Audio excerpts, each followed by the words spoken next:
Real quick before I do the actual intro, I don't know how far dedications go on this show, or whether it's appropriate or whether it's going to impact the mood of the episode, but I just thought it's worth bringing up, at least for me, from like a memorial standpoint, to dedicate this episode to comedian, actor, and voice actor Jonathan Joss, who's I initially became I don't know if a fan is the correct term, but an enjoyer of him in his stint on Parks and Rec, but he's probably most well known as being the voice of John Redcorn on King of the Hill. And when I first heard about his passing, I just thought it was the unfortunate march of time. And then more details came out today that he was shot by his neighbor, and then his husband has since confirmed that he was murdered in cold blood in a hate crime, in a homophobic act of violence at the very beginning of Pride Month. And I've always had like complicated feelings, not on Pride Month from a celebration, but Pride Month from like a marketing standpoint. And I guess the chilling thing for me is like you never really know what you have until it's gone. We get kind of so used or sick to these major brands changing their logos to rainbows, and it's like, oh, none of this, they don't actually care. That at the point where they stop doing it, where they just are not changing their logos at all, it's almost scary the amount of silence. It seems like things in this year and the coming 4 years are going to get harder for gay people, any queer people, trans people, anyone in general that is trying to celebrate pride. And because of that, from a personal standpoint, it's kind of make me turn back around and be overly, I don't know if prideful is the term, but celebrating pride. I want to see, I want to walk into Target and I want to see those rainbows. I want to see everyone change their logo. So obviously it goes without saying, but we are 100% behind Pride. I mean, I'm in it more or less, but also dedicating this episode to the loss of Jonathan Joss, because this isn't like a sad passing. It's horrific. It's horrifying. It's scary. It's abhorrent. I do want to dedicate this episode to that, and then we're just going to continue with the regular show.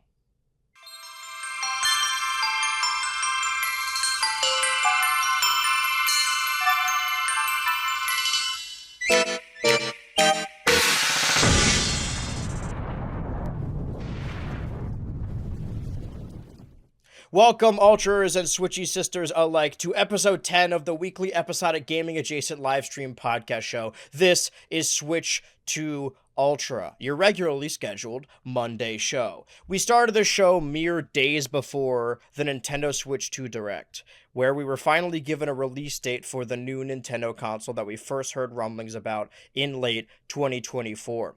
Since that spark, we've started the show, ended the countdown, covered the pre-orders, and now this is the final episode of Switch 2 Ultra in a pre-Nintendo Switch 2 world. After this week, nothing will ever be the same. Welcome to the Switch 2 Ultra family. I am your co-parent, BHUltra. And I'm your co-parent, Switchy. And tonight we are joined by no one. We've exhausted all of our pre-order guests. It seems the console was harder to come across than previously believed. We haven't had a Switchy and BHUltra only episode since April, but now the floodgates have been opened, as moving after the Nintendo Switch, we don't have to focus our attention on individuals with Nintendo Switch 2 in hand, although it will help in the weeks coming after. I mean, if there's an important date, we're just going to do it ourselves. But after the launch of the Switch 2, we'll still be covering Nintendo. But this show could be anything. We could have friends from video games, YouTube, or cartoons. The longevity of the show sits calmly in the palm of our hands, and there's a lot of friends we would like to have on it. But surprisingly, only 3 days before the release, technically 2 before the midnight release, there is still a lot of news, if you want to call it that, to cover. But interestingly, to all of that, I don't know why I wrote it like that. Interestingly, to all of that, all of the things we're going to talk about, Switch to exclusive N64 features, online page themes, and Pokemon upgrades, all of which were first announced on the Nintendo Today app. From the jump, after the Direct, I said I would keep up with this iOS app with daily Nintendo news. It just turned out that the daily news were most of the time HD models of an HDMI cable, or just images of Donkey Kong. Some images show off Diddy Kong, but still, I assume that everything I could ever need from that app would show up on my Twitter feed. And I was correct in thinking that, but perhaps for that same reason, the Nintendo Today app now prevents you from screen recording like every modern streaming service. That was an update they rolled out recently, probably because they found out. I mean, there's no way to prevent that. The idea is that, oh, Nintendo's going to prevent you from screenshotting or screen recording the app on your phone so that if you want this Nintendo news, you have to go to the Nintendo Today app. But that is a very, I don't know if backwards is the term I'm looking for, but like archaic. Like you can't stop the flow of information or news. All these articles are kind of, their lifeblood is dependent on Nintendo or just video games in general. I don't know why Nintendo thinks they can monopolize the news of, I mean, it'll be breaking there first. That's where they're going to announce things.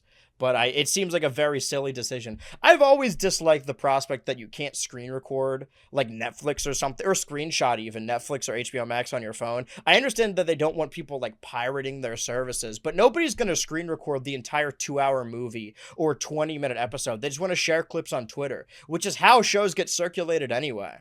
Yeah, I mean, I think some rips of TV shows that get posted on, illegal streaming sites or like Pirate Bay, they are directly just screen recorded from, the streaming service. Usually, if you kind of turn off hardware acceleration or do things that I probably shouldn't tell people how to do publicly.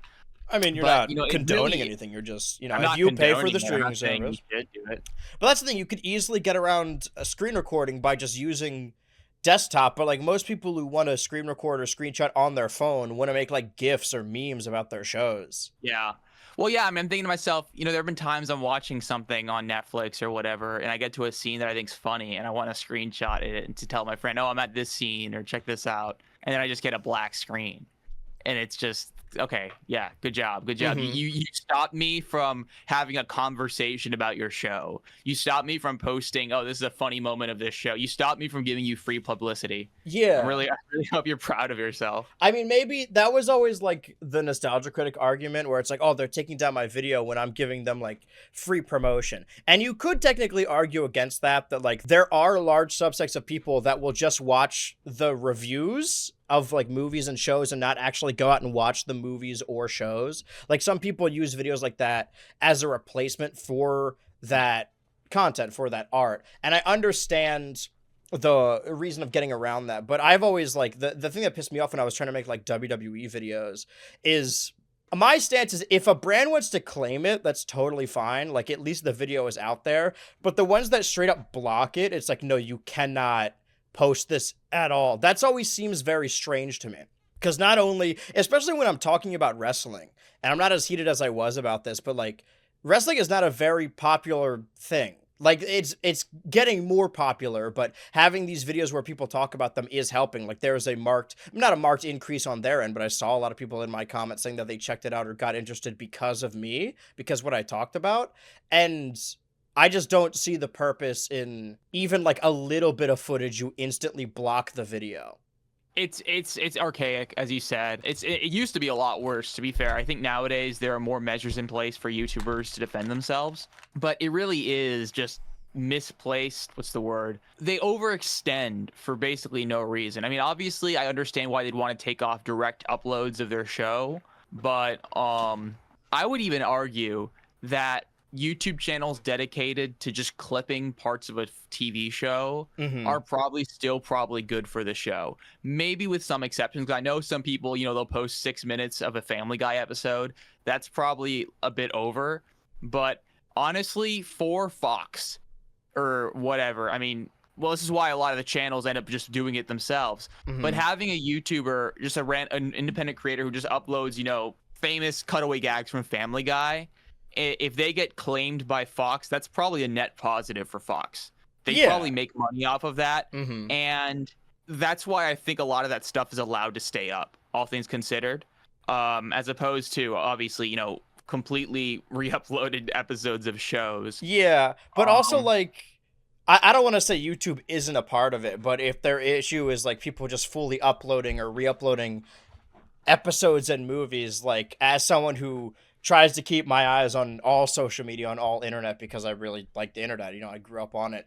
YouTube is not the biggest threat to them. I'd argue it's probably TikTok, because there are accounts that will either live stream an entire movie. I remember, like, I went to go see, I think Across the Spider-Verse was the second one, and then I asked people if, like, they were watching it. Like, I remember asking my sister, like, oh, have you watched it? She's like, I'm watching it right now. And the movie had just come out, like, a week prior, and it was, like, a TikTok live stream of the movie. And there's a lot Wow. of TikTok accounts that just upload episodes of TV in parts, and then you just scroll. Like, there are people that consume shows like that entirely through TikTok clips. I would say that, I mean, so much of, I mean, it has negatives and positives, right? When major companies are calculating whether or not they should greenlight a show or continue a show or renew a show, they're looking at television viewership. They're not really looking at the Yeah. socials. So there are shows that are like really popular online, but they don't really have the numbers. And Smiling Friends surprisingly had like such a dedicated online audience. Like, even people who aren't familiar with the people who work on the show. Like, I've been watching these cartoonists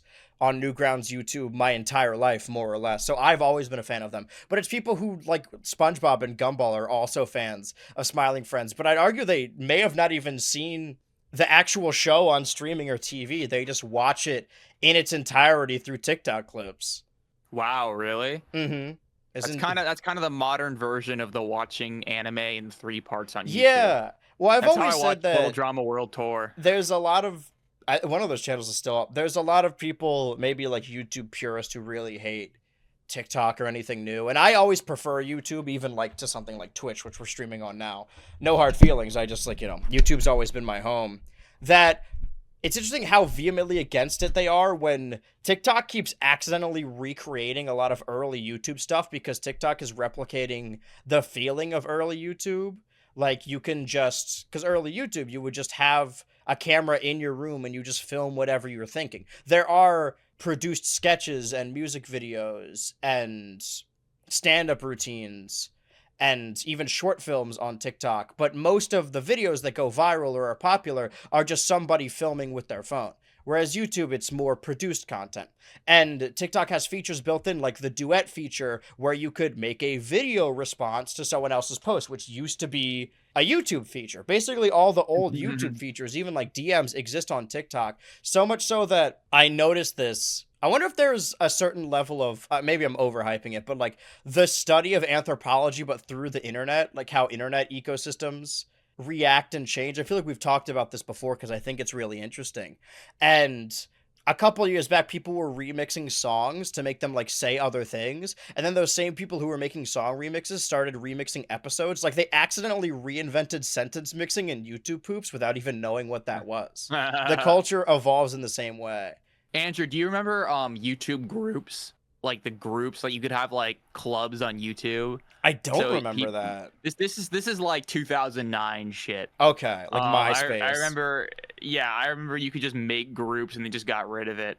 I think just because probably supporting that was kind of annoying and it wasn't really popular enough. It was mostly just, I think I joined a sub for sub group or like a Club Penguin fans group, stuff like that. When I was first And, starting out, I would search Discord servers by which ones had self-promotion channels, and then I would join all of them. And every time I posted a video, I would post the links in like 30 Discord servers all at once. Did you used to do the self promotion rounds? Yeah, on all the Yeah. subreddits, all the servers. I think I was in like I was in Aaron Itmar's server, put shit in self-promotion. Yeah. That's probably where it started. Is I posted my video in like r/total drama. I don't know if I don't know. I think the algorithm may have just really picked that one up. Oh yeah, now we not only is this the night, or not the night before, but the podcast before the Switch 2 releases, but also I have since uploaded the teaser for the next video, and now I can firmly say that it is the follow-up to the Kids' Choice Awards video. This is a video that I did not intend to make at all. I had something completely different planned for May, but like I said, with wrestling, I had a wrestling video planned for October, and the previous part just got blocked entirely, so I just gave up on the series, and pivoted a little bit and edited what I was talking about in May, or I guess end of May, early June, to October. And now, like, the one I'm doing for late May, early June is a follow-up to the Kids' Choice Awards. One, because it's around the time I posted the previous Kids' Choice Award video, and two, the Kids' Choice Awards are in like early June, so it'll line up with that. And again, this is I liked making it, and I think the video is really fun, and I don't want to like talk anyone out of it, but this was definitely like, oh, people are asking for a sequel to this, so I want to get this out of the way really quickly. I want to like tie up all the loose ends I have so I can do more new things moving forward. Cool, But dude. I gotta redify that video a little bit. There's one more block on it that I Really? need to overcome. Yeah. Surprisingly, it's like the later Annoying. ones because Nickelodeon uploads from like 2020 onward, they upload edited down versions of their ceremonies on their YouTube. So I guess they're but it's weird that they block them because normally I guess Viacom is like notorious for blocking things. Yeah, they are. They are, to be fair. But I'm glad people like I promoted this or announced this in a 12-hour live stream of a green box slowly floating towards the camera. I can't believe the chat figured out what the background noise was. It was the SpongeBob theme song slowed down to like in Premiere I just put it on like 0.5 or something, like as low as it could go. And wow, they figured it out by screen recording for an hour and then putting it in Premiere and speeding it up. I cannot believe they figured it out. That was incredibly impressive. I didn't want to say anything, but yeah, whoever said that in the YouTube chat, that went for 12 hours. Yeah, it was a 12-hour live premiere, but I didn't say how long it was going to be because I wanted to see how long people would stay before they would get bored or frustrated and leave. I didn't account for the fact that that's normally the day I would actually upload a video, so maybe people thought it was like a real video, but... No, it's a 12-hour video of a green box slowly floating towards the screen and like fading in, and then it ends with Katy Perry getting blasted with slime and the teaser of the video. So that's gonna be the next one. Though. I think maybe I'll get it up June 4th, hopefully. That's also the day I want to test IRL streaming so I can broadcast the Nintendo Switch 2 midnight release at GameStop, and then obviously the 5th, 6th, 7th, and I guess 8th, I'll just be streaming all day those days playing the Switch 2. Because a Nintendo console launch happens very seldom, right? Every 7 or 8 years, and I want to milk it for all it's worth. I got all the exclusives and also Street Fighter and Split Fiction, I believe. And I've been grinding out Street Fighter a little bit, but it works off of a ranking system. So you're in like bronze, silver, gold, or whatever. So I was a decent, and when you played ranked, it matches you with someone your rank. But I haven't played the game in like a year, so I exclusively lost as my rank went lower and lower because I just didn't remember how to play the game. But I'm practicing. Okay. For anyone that shows up at my house to play Street Fighter 2 on the Nintendo Switch 2. But circling back to Nintendo barring you from screen recording or screenshotting their app, it doesn't even matter because obviously other news aggregates are going to cover it and they're going to post about it on their own website anyway. So looking at the list of things here on the Nintendo Today app, because they actually have a little news schedule, if we're going to after the last episode, which was I believe May 20, let me actually check on my calendar because it's right here. That would have been the last episode aired, May 26th, so like 27th onward. That's actually where we got some additional information. It seems like we always get new information as soon as we finish the live, so it's good to wrap up the week with this, and then the VODs, or the edited videos podcast, more or less go up on Wednesday, and that'll be right before the Switch 2 release. So, what we have here is not important, but just out of spite, I want to cover everything on the app that they're barring us from using screenshots of videos from the app, just to prove that it's a stupid reason to stop people from doing that. But there is a Nintendo store, Nintendo San Francisco. It's opening in San Francisco. You could see the iconic San Francisco steep road here. Oh, they're doing a pre-launch event. Wait, I want to look into this, actually. Oh, okay. Join your friends at Nintendo San Francisco in pre-celebration for the Switch 2. Oh, they're pre-gaming. Newly opened store on June 4th. Okay, so they're opening a bunch of stores, or at least opening the big one in San Francisco and California. Because I don't think there's been a Nintendo store in California. Participate in Mario Kart World Knockout Tour Race. Play a launch title. It must be cool to... Also, for nostalgic reasons, I've been watching... like the launch of the Switch 1, like people vlogging, and a lot of those streamers lived in New York, so they would line out outside of Nintendo World at New York. I've been there a couple times, and it's same. Because whenever obviously because of my streamer and we have the show now, whenever there's a big Nintendo Direct or like a Smash reveal or something big like that, I want to get my recorded reactions here for a show like this, or just on Twitch in general. However, I do think sometimes it would be nice to watch a Nintendo Direct at Nintendo of New York, because surely you've seen those videos, right? Oh, yeah, absolutely. Like the Banjo release where they're all just screaming. But yeah, this does not impact us at all, but it was on the Nintendo Today app, so I'm showing it here now. What does impact us, what seems very, very strange, is they're adding new features for Nintendo 64 Online or Nintendo Classics that actually we'll look into it. I could be mistaken, but this is the expansion pack that you already need to pay for it, like you pay more for. Yeah. And this is an update that rolls out on the 5th, on June 5th. And they're really useful features. I didn't know that you couldn't rewind in Nintendo 64 games. Either. But if you'll notice up here in the top right, it says this feature is exclusive to the Nintendo Switch 2. These are pretty basic That's really features. weird. Yeah, first of all, why was it not already included? Second of all, what is so important about the Switch 2 that only the Switch 2 could have the rewind feature for the Nintendo 64 Classic? The only thing I can think of is that, and to be fair, this is me just guessing, just spitballing, based on what I would imagine the rewind feature actually does, is that I assume it just basically creates a save state every second or every half second or so. Yeah. Or which is basically just kind of a collection of memory information.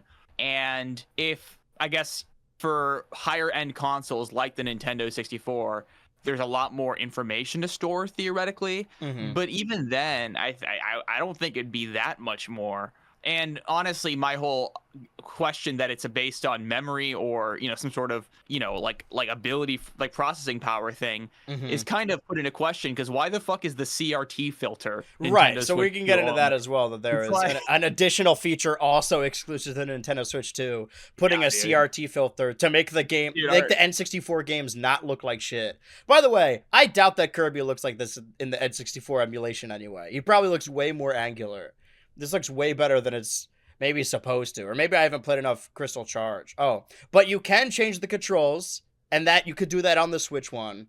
Okay, fortunately that's not like being mapped out. Yeah, I mean it's still stupid, but we need the Switch 2's new graphics card to put on a post processing. Yeah, you need the expansion. You can either play the Switch 2 or you can plug in the expansion pass for the Switch 1.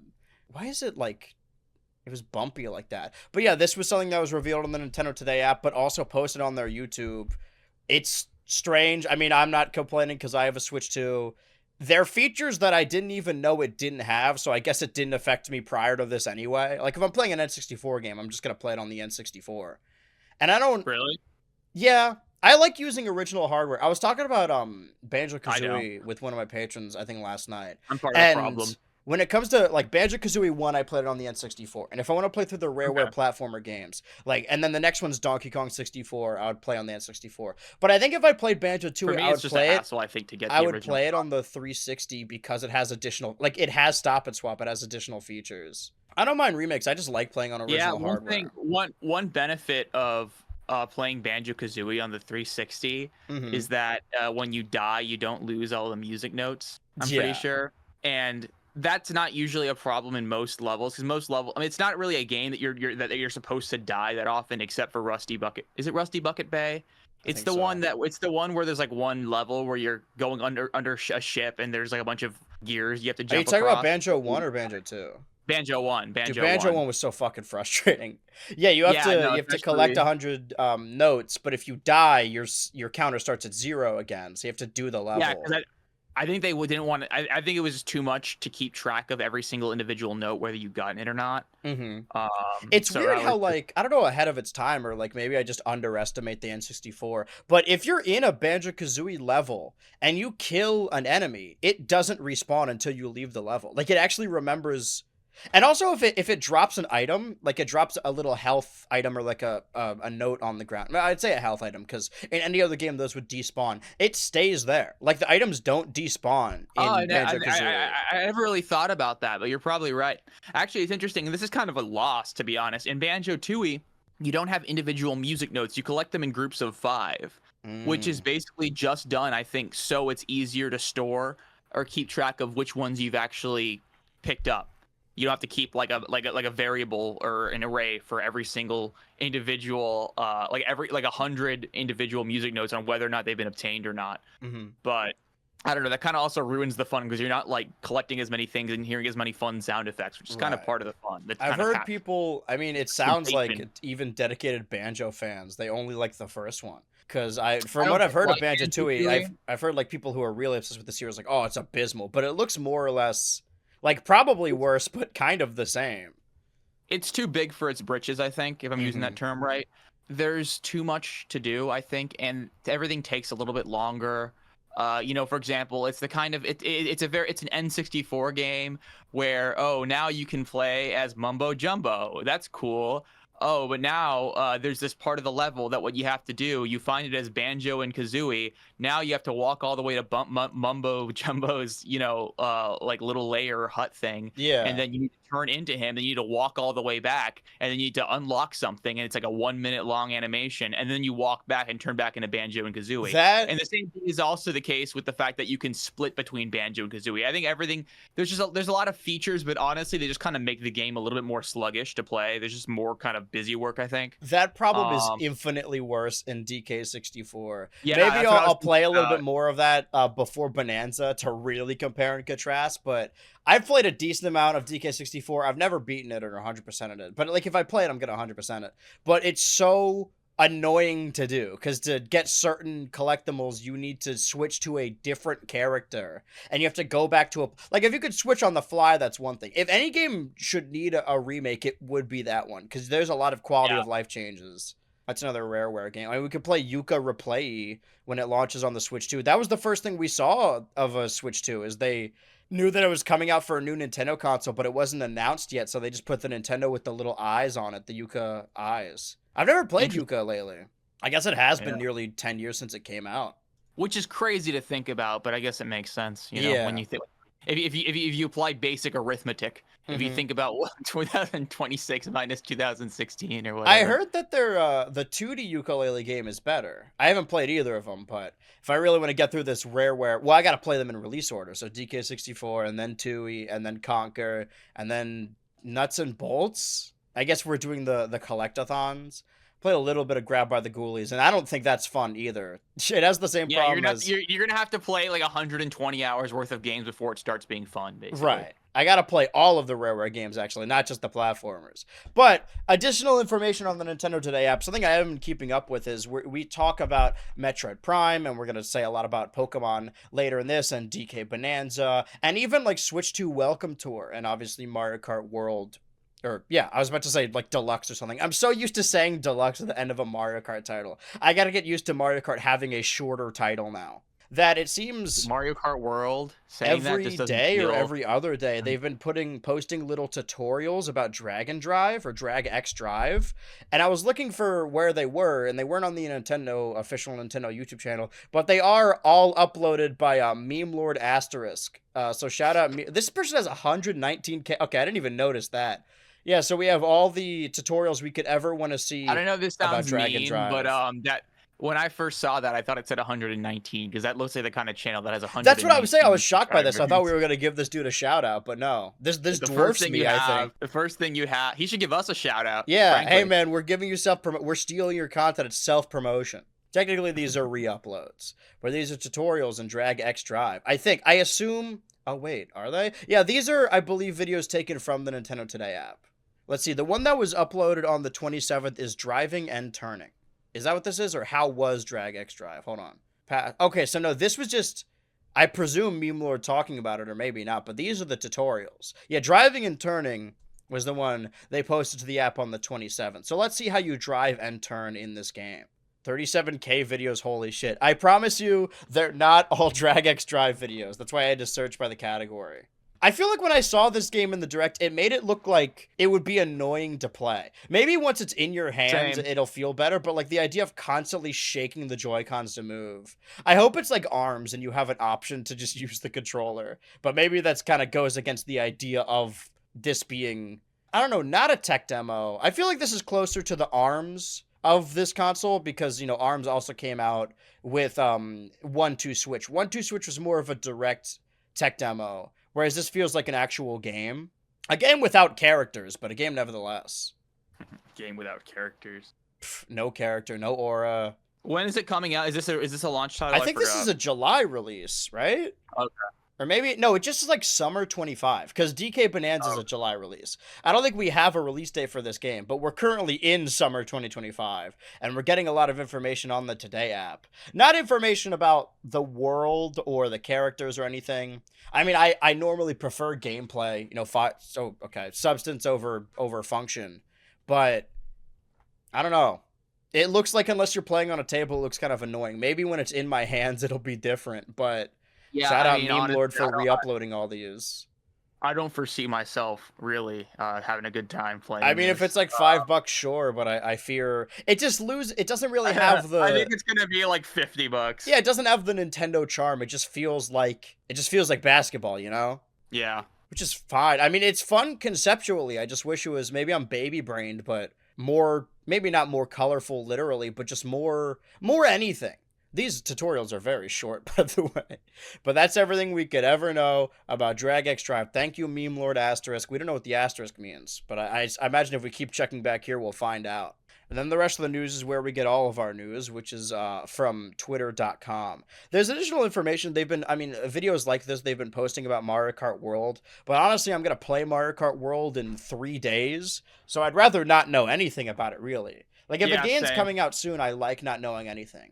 That being said, actually, this is another thing that was on the Nintendo Today app, that it was exclusive, even though it's over here, is the updates to Nintendo Switch Online account. There are now different themes for the Nintendo Switch Online account, I think, on your Switch. But like the Nintendo Switch, the only themes... Let me go back, actually. Are light and dark. The only themes are light and dark, yeah. Your own custom theme for, like, for buying profile picture Actually, assets. this, in the... If we can... Oh, this is already zoomed in. In the bottom right, I think there's 4 themes, but it's slightly less dark, dark, slightly more light, light. Oh my gosh. But your color changes with icons. So... You would think, would it be more or less insulting if the online app had themes and the main menu didn't? Or is this, like, better, that it's at least consistent?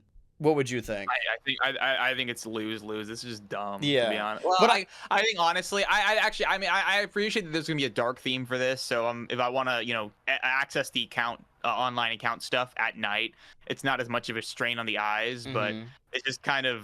It's Dude, just on dumb. my computer, I have everything in dark mode. I have my Drive and my Google Docs in dark mode. But I could imagine, like, this is stupid, but I also could imagine, like, if they announce, different colored themes for Nintendo Switch Online, I could see the headlines now, or the viral tweet now, of people complaining that it isn't on the Switch menu. Was it you who said you didn't care that much about Switch menu customization? No, actually, I was the one that was kind of batting for it. Oh, I'm obviously not against it. It's just not something I particularly, like, care that much about, or feel very strongly either way. There's an element to Nintendo's presentation that's always been fun, at least historically, at least from the DS to the Nintendo Switch era, where the home menu for the console really had a lot of personality. It had its fun sound effects, and it really was simplified for the Switch, which in some ways was a good thing. But I don't know, I kind of miss the opening up my Wii U and then seeing 1,000 Miis all run around and stuff like that. There was something kind of endearing about that. Whenever you're not in an era anymore, you always look back at the best parts. I think I saw, like, a short or a TikTok where it's like, oh, this is what they do for your birthday on the Wii U, and it played a little jingle and there was confetti. It was like, this is what they do for your birthday on the Switch, and there was nothing to be better. But, like, yeah, we're going band for band, comparing the Wii U to the Switch. That's how good we have it. It's so... I find it so insincere, because I kind of grew up where I kind of reached puberty, became a teenager, when the Nintendo fucking Wii U was the console that I had to play. That was what Nintendo games were coming out on. And then 4 or 5 years later, the Switch comes out, and then suddenly all the people that made fun of me for liking Pokemon and liking Mario or whatever got their own fucking Switches too. I love that though. I liked everyone having a Switch, because then I had people to play with. I'm just full of hatred and bitterness and vinegar. I'm angry at the world. He basic dark them. All right, continue. He basic dark them. But I think that it's the Wii U. There's so much about it that held it back, and I don't know. I mean, I guess I shouldn't be this bothered by the joke.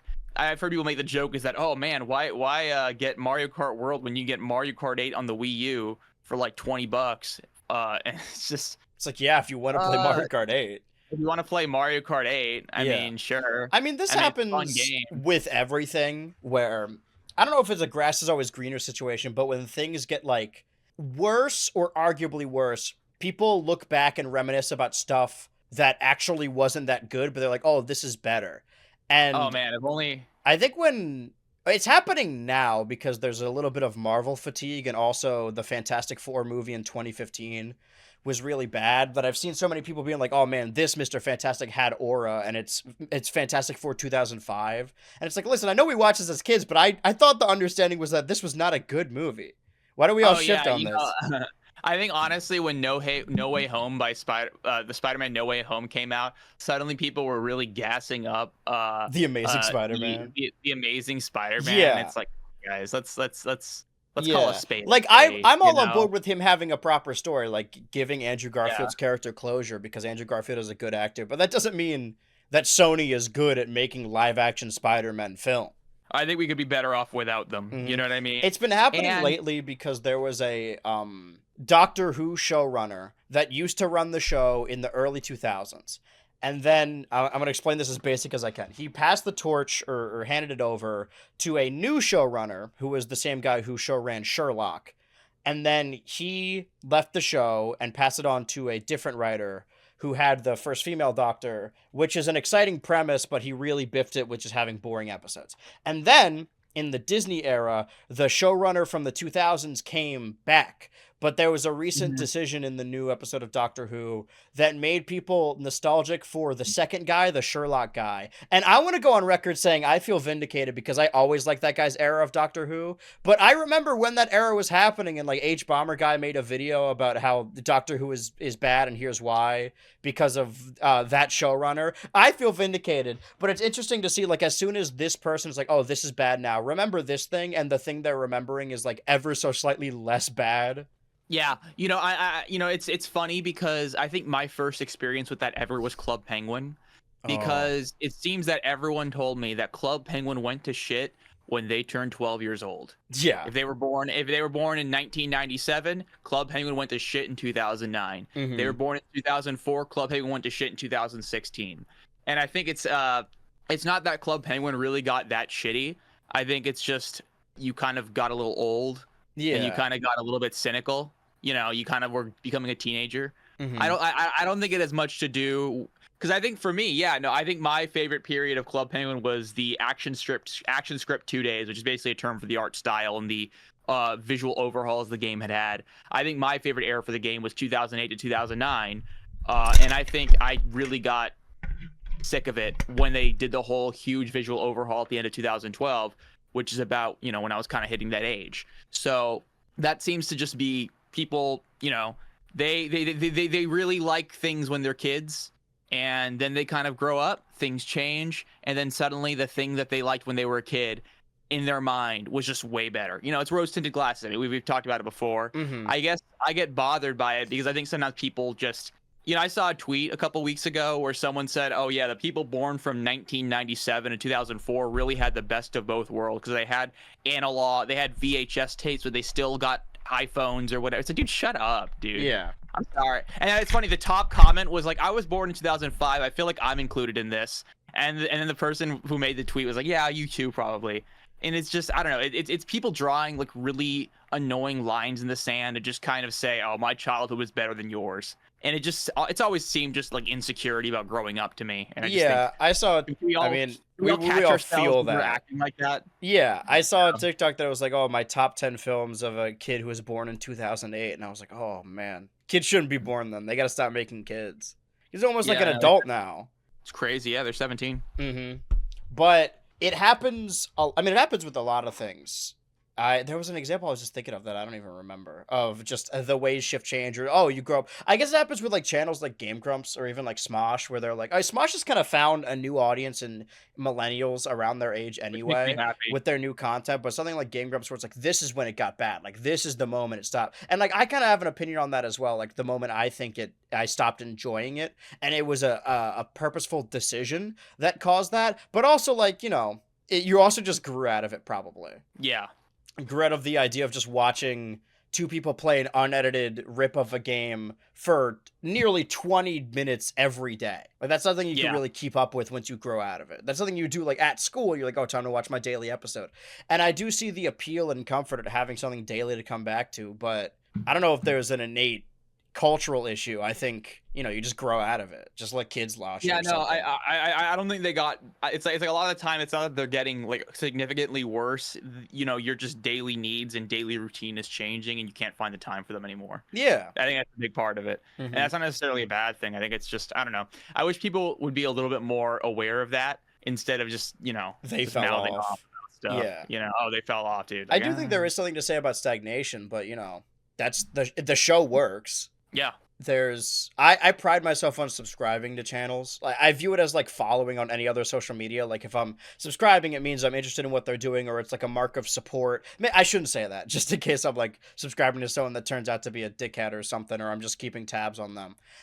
Subscriptions are not an endorsement, but I don't know, it feels like I'm giving back to the community or something, even though I don't have that many subscribers and I'm not giving anything away. But there are people in my feed, like clogging up my subscription feed, that like upload 30-minute videos every day. And I don't want to unsubscribe because I still like them, but I don't watch anymore. Like, it just sits in my feed. Yeah. But speaking It of... always, yeah. Mm-hmm. Because that's a whole thing. There are people I know who upload stuff like that every day, and I'm like, I mean, more power to you, but Yeah. I don't know how much of us are gonna be clicking that, Right. And days get shorter. But on top of, the idea, and a perfect example of something that as soon as you get to a certain age, you're like, this is when it stopped being good. This is the exact moment. Is the series of Pokemon. And oh yeah. I don't know if this has ever What happened. was that? What was what?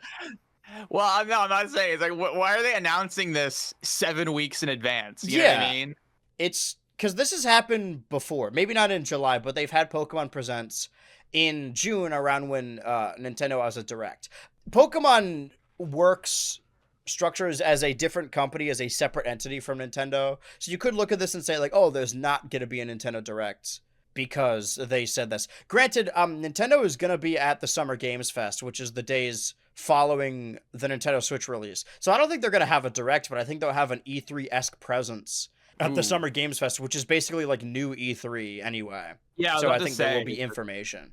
But yeah, not only did they announce that there's going to be a Pokemon Presents July 22nd, but that same day they announced that Pokemon Legends ZA now has a solid release date of October 16th, 2025. We said in the last episode, I think, we don't have a release date for Pokemon Legends ZA. And then I think as we, like, when the VOD was going up, or when the edit was going up on the actual Turbo channel, we got a proper release date, which is in October. So do we have, I think the major, like, would you constitute October as a holiday release, or is that the November slot, do you think? I think it has to be November to be truly a holiday release. I think, only... I would never call it a holiday release, but I think it counts as the end of year release. I think October can be an end of year release, but I don't know. It's kind of splitting hairs. Pokemon games have come out in October. I think that's pretty common. I guess we should have expected this, but it's glad to have a release date now. November. Yeah. But the only thing coming out in November 2025 for Nintendo is the Hyrule Warriors game, I think. So maybe there is still to find out. We still have a second year of... Oh, wait, also we don't know the release of Kirby Air Riders or Metroid Prime 4. Yeah. So either of those could be a major holiday release. It's just a question of if you think Metroid and Kirby are big holiday sellers. I doubt it, to be honest. I love those guys. They're like Metroid. B-tier Nintendo. I like Kirby. Mm-hmm. I don't hate Kirby, but I at least at the very least, I don't think either Metroid Prime 4. I think that is a big end of year game for Nintendo fans, because I think that's a game that people have been chomping at the bit for a long time. But all things considered, I don't really see it selling more than like a couple million copies. So sales wise, I don't think they have like a home run this year, which is fine. I mean, you don't always have that. But there's I do wonder what do you think they're planning to announce during this Direct that's happening in 7 weeks? The Pokemon Presents? Yeah. Maybe additional information on this game, or maybe like an actual, because do you remember when they announced Let's Go, and then because they expected people to kind of be upset about Let's Go, they're like, we're also working on a traditional RPG that's also in development. So I think there's a chance that we get information on Legends EA, maybe additional information on like Scarlet and Violet, like, oh, they have an update, and they will tell us like, hey, we have a major Pokemon RPG coming out next year, because next year is the 20th. That can't be right. 30th anniversary. Yeah.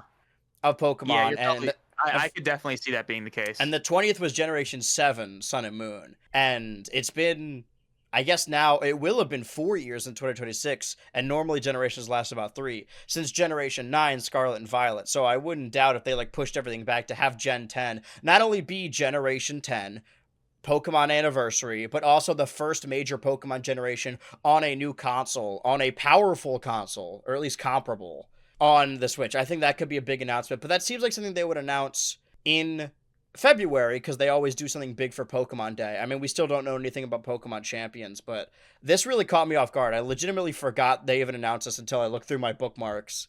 Because all I care about is having a release date. They might just be adding new Pokemon to the Pokemon Cafe game, though. All things considered.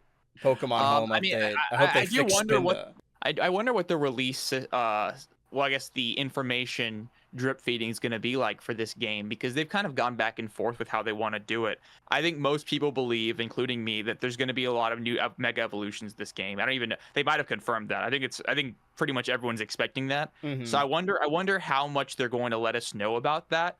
Hopefully, I think, one thing, I don't know if you remember, during the Sun and Moon era, they basically showed off like every single Pokemon in the Pokedex before the game came out. I hated it. And I think they actually took that advice to heart, because they didn't do that for Gen 8 and Gen 9.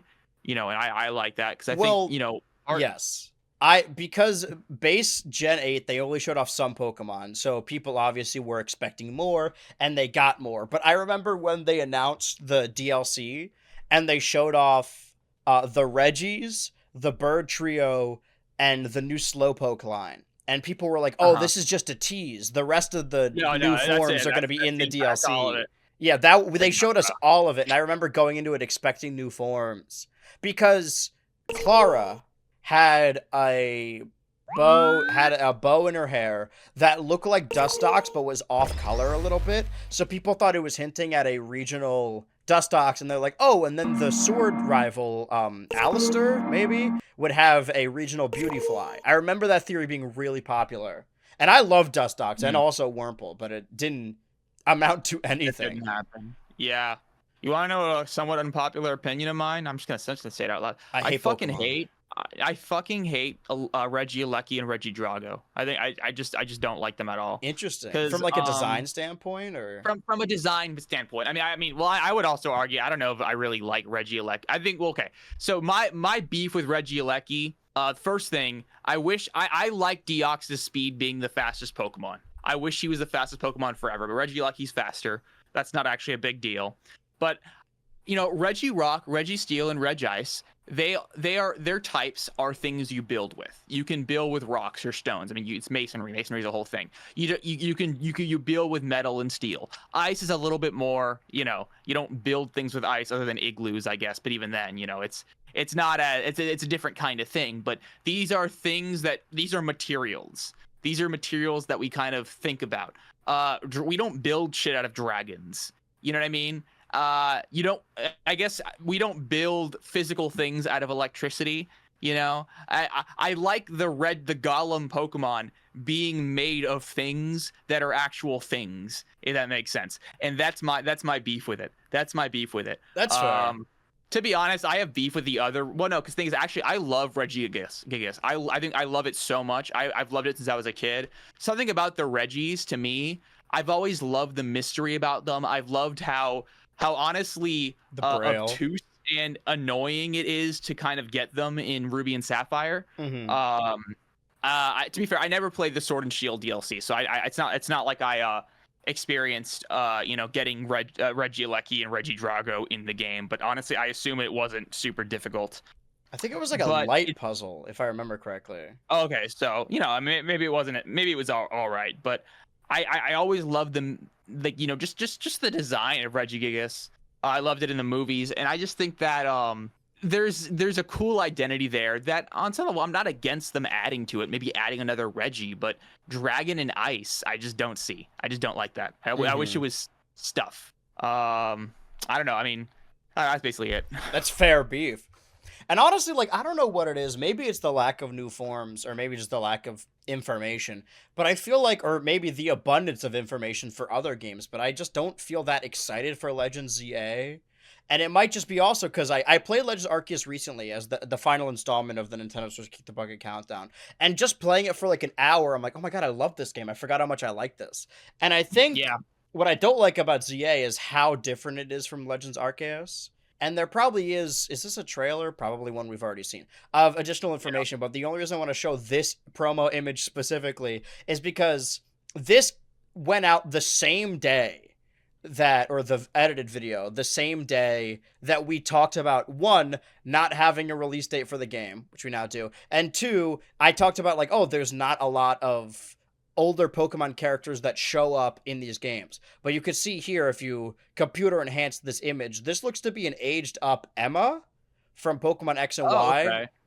And I didn't play a lot of post-game X and Y, but she was like Looker's assistant, and it looks, I mean, she doesn't have the Esper, so maybe it's not her, but we do see this image is cut off. This is as wide as the image gets. We see this little Columbo-esque trench coat and the X-ring. We don't know who this character is, but it's possible, if we're looking at these arms, that this could be the return of Looker, because this is the same X and Y 3DS timeline. It's just set after the games. Yeah. And other than remakes, just other than remakes, we haven't seen like characters outside of the, I guess we'll call it the 1080p era. I don't know what we'd call it, because there's the Game Boy timeline, the remake timeline, and the Mega timeline. And I suppose this is set in the Mega timeline, or it's all very confusing. Who can keep track of these things? But I'm excited to see Looker. You never really know what you have until it's gone. He used to be in the post game of every Pokemon game, and now the closest we've gotten is Ingo falling into a space-time hole.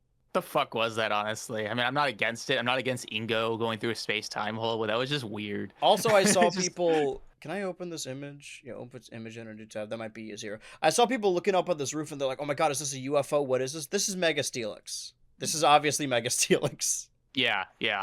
It's weird seeing it like that, though. Mm-hmm. You know, one thing that I think I would probably wager they're going to do, not as like a big thing, I doubt, but I think they're going to call back to the Ghost Girl in this game. Either if they just kind of recreate that exact scene, maybe just a different NPC does it, or you're just gonna go into a building and they say that there's a freaking ghost Pokemon that pretends to be a person or something, makes illusions or something. I think they're gonna call back to it. Well, there's a lot. I could be wrong, though. There's a lot of unanswered questions in Kalos, which is why I thought it was kind of frustrating that this game is just Lumio City. But I think the Ghost Girl was in Lumio City. Yeah, she was. Mm-hmm. I hope they show Missing No again, like they did in that fake video of Missing No in the alleyway. I don't know if there's any additional information here. I mean, shop it back there. But yeah, not a lot of like speculation when it comes to Legends EA other than this might being Looker, but I think it's funny that not only in the last episode did I say we didn't have a release date, but also like, oh man, there's no returning characters. So I was wrong on multiple fronts. I do like the character design. I wonder when they're actually going to start showing more information off for this game. I think it might probably be at late the Pokemon July Presents or something. Oh, yeah, late July, you're right. Mm-hmm. So, yeah, I was thinking that, damn, they're not going to do it sooner. But now that I think about it, that makes some sense, because I'm pretty sure they first started showing off Alolan forms towards the end of July back in 2016. So, it all kind of, it adds up. I really love regional forms, and it's a shame that, I mean, I'm assuming there's no regional forms in this game, and they're just going to focus on Megas. And that's cool. I like new Megas, like concept. I mean, I just like new designs in general. But I like catching new Pokemon, and having Megas of Pokemon I already have. I just don't like having duplicates. But this isn't the last of Pokemon information we got. Oh, this is the Emma image. We also, well, this is more stuff that was on the Nintendo Today app, that you can lock your console using a pin. Sorry about really? Turbo Bastard up here. This is the only re-upload I could find in this YouTube short. A bad word on our channel. Yeah, Turbo. It is on the Turbo channel. And this was Miyamoto's, I think, and they said his code is 1889 because that's when Nintendo was founded, I think. Uh-huh. That's when Miyamoto was born, 1889. But yeah, it's a really clunky system of the, I guess I know why they do it, because they don't want you using a touchscreen, or you'll always be able to use the touchscreen, but the directional inputs and like two buttons is kind of weird. But now you could make your code a half quarter circle. You can go down and then over. Okay, wait, that's actually kind of chill. You could do the Shoryuken input, or the Hadouken input. All right, well, that's all that information about that. More important information is this was also released on the Nintendo Today app and then re-uploaded by Cerebi. Shout out Cerebi. I went there ever since I was a kid. This, well, let me read it, actually. I'm more of a Bulbapedia guy, but yeah. Interesting. I've always been more of it. I like the Cerebi guide because Bulbapedia was where you would go for like anime guides, I believe. But this is, if we can, I don't want to. Oh, that's a little too zoomed in. But this 60 frames per second footage of Pokemon. The game still doesn't look that good. But look at this. Look how many Pokemon they can load on screen here. More Pokemon. I mean, this is just like Twitter's compression as well. This is 720p. That's as good as that's gonna get. But I feel like I can uncompress it in my mind, just unartifacted in my mind. Yeah, I can understand what it's supposed to look like. And yeah, Scarlet and Violet. I mean, the textures still look bad because there was a leak of the original build of Scarlet and Violet, and the textures were more detailed. The game actually looked really good, but they couldn't optimize it properly on the Switch, so they had to downgrade. So, I mean, this at the very least. That's why all their windows are just flat textures. Yeah, they just can't. This at the very least makes me excited for whatever Gen 10 is because I feel like there's a lot of issues with modern Pokemon. One is just their teams are too small, but two is like so much of the time had to be dedicated to optimization. Like that's the last thing you do. And they just didn't have the time. The games needed to be released. I think the biggest, the biggest problem with Pokemon's visuals these days is just the abysmal lighting. Like this is lit terribly. And it's just it sucks because I think they probably could get away with some kind of crappy textures or whatever if they just had a better lighting system. Because honestly, it feels like the lighting isn't done. It feels like Legends Arceus looks great because that's stylized. It's more like cell shaded and cartoony. Yeah. But I don't know, like it just looks so dull and flat, and it's just annoying to look at. I don't know. I mean, the games. I honestly was willing to buy Scarlet, or I got Violet. I actually kind of boycotted buying Sword and Shield. I just borrowed a friend's copy, but I didn't want to buy the game. Just on like the ethical consumption of Sword and Shield. Yeah, the ethical consumption of Sword and Shield. I really showed it to Game Freak. They really they're like, oh wow, the best-selling Pokemon games. We got one less game than we what just we lost a valued customer. And we just so maybe we should change the way we make the games now. Right. Well, they have to see the feedback, right? Like surely the people who work on the games are passionate about them. They're just being held back from the development team. People probably on some level believe that Game Freak is greedier than they are, and I think that there is genuine love for Pokemon among the people who work on these games, but I think more than anything, just getting sales is obviously priority number one, and they're not having any issues with sales in large part just because of how big the Switch is, but also because Pokemon's bigger than ever. So there's really not much of I don't think they really have much of a reason to. Well, actually, I'm going to argue with myself because I think there have been games and game series that have been at the top of the world, and developers only use that as an excuse to go all out with it, and Game Freak just really doesn't do that.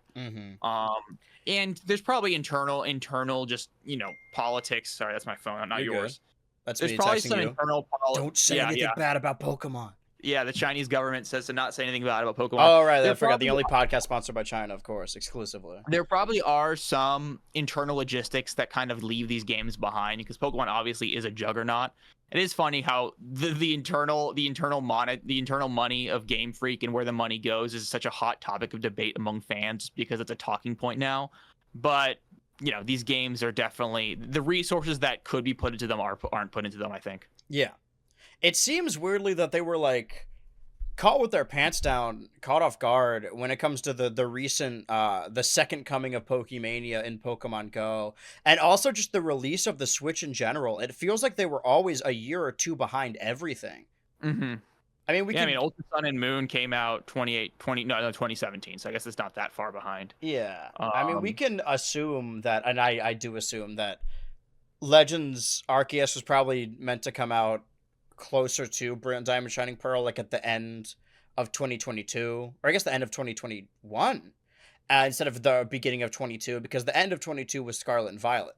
And then it would DLC in 23, and whatever we're supposed to get, I guess, remake in 24. I'm glad everything got pushed back. I'm glad they're taking more time for Gen 10. But it does seem like, I mean, we could blame the company, and a lot of it is the company's fault. But it also seems like, for whatever reason, they just could not compress anything on the Switch for whatever reason. Like Nintendo, and who makes Xenoblade? Is it Monolith Soft? Monolith Yeah, Soft. they did fantastic jobs with the open worlds, but for whatever reason, Pokemon really fucking fumbled that and just fucked it up every time. So we can Yeah. hope that at least the Switch 2, it'll look and run better. I mean, now that we know that Scarlet and Violet can run in 60 frames, it still doesn't look great. But one, I hope they're given more time, and two, I hope they know how to optimize their games now. I guess they were just waiting for the Switch to catch up. I'm really pessimistic. I think it's just gonna look like this, where it's it still just looks unfinished and kind of. This looks like if you would stale. emulate a PS2 game, but take all the fog out, so like a world that feels open, like you could just see everything over the horizon. Yeah, it's like San Andreas without the without the depth of field. It's just I keep saying the lighting. It just looks so dull, and I don't know. I mean, I think that. I don't know the terminology because I don't actually 3D model, but I know that when you're animating and stuff, there are what's the word? There are kind of modes dithering, texture mapping. Well, no, it has to do words I know. I don't. Okay, I thought you were actually trying to finish my sentence there. There's modes you can turn on and off. Often, I think for just the basic movement of rigs and models, because the amount of time it takes to fully render all the lights and stuff is a lot. So just before you do that, you do a lot of the basic animation with very simple lighting, very flat lighting, and then eventually you apply more of the effects later on, and that takes some time to render. And it just seems like that's what this game looks like. It looks like the lighting's unfinished. Mm-hmm. I don't know if you ever have you ever seen that bit where like from in the Garfield TV show, they just forgot to fully render one shot. I have seen that, yes. Something like, yeah, it's basically like that. That's what Pokemon Scarlet and Violet kind of look like to me. It looks like a beta. And I think that whatever's going to follow it is still going to look like that, just in 60 FPS. So the models are going to move a little bit smoother, which is going to be nice, I guess. But I think the core issues with the presentation of these games, I don't really have much faith that Game Freak's really going to go above and beyond. Mm-hmm. And I like Pokemon. I haven't gotten it. I considered getting the Scarlet and Violet DLC because you can turn into your Pokemon in the Area Zero DLC. There's only so and much I was literally watching videos of people just turning into like Moltres and shit. Yeah. And I was like, I might pay $30 for this.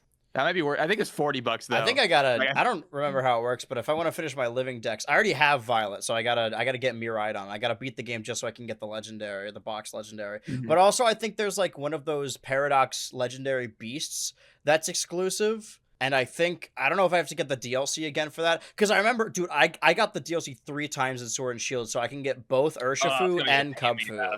Oh yeah, because the living decks. That's got to be a pain. Then that's got to be a nightmare. But I'm all caught up aside from those two things. So I just got to get Miraidon, and I don't think they're gonna add any new Pokemon in Legends ZA. So at least I'll be able to do that. Or I could just wait until Miraidon. You could just catch it in a later game. Because I don't know if you can get Zacian and Zamazenta in Scarlet and Violet, but I know you can get like Kyogre, Groudon, Dialga, Palkia, stuff like that. They might have done it as a raid or something. Yeah, but it might be worth going back, like playing Violet from the beginning, because I haven't started that game since late 2022. Yeah. One thing I will say about Scarlet and Violet is I think Miraidon and Koraidon are some of the most likable legendaries in Pokemon history. These are honestly like, I mean, they're going to push the game back, so it'll probably be like a Gen 10 starter.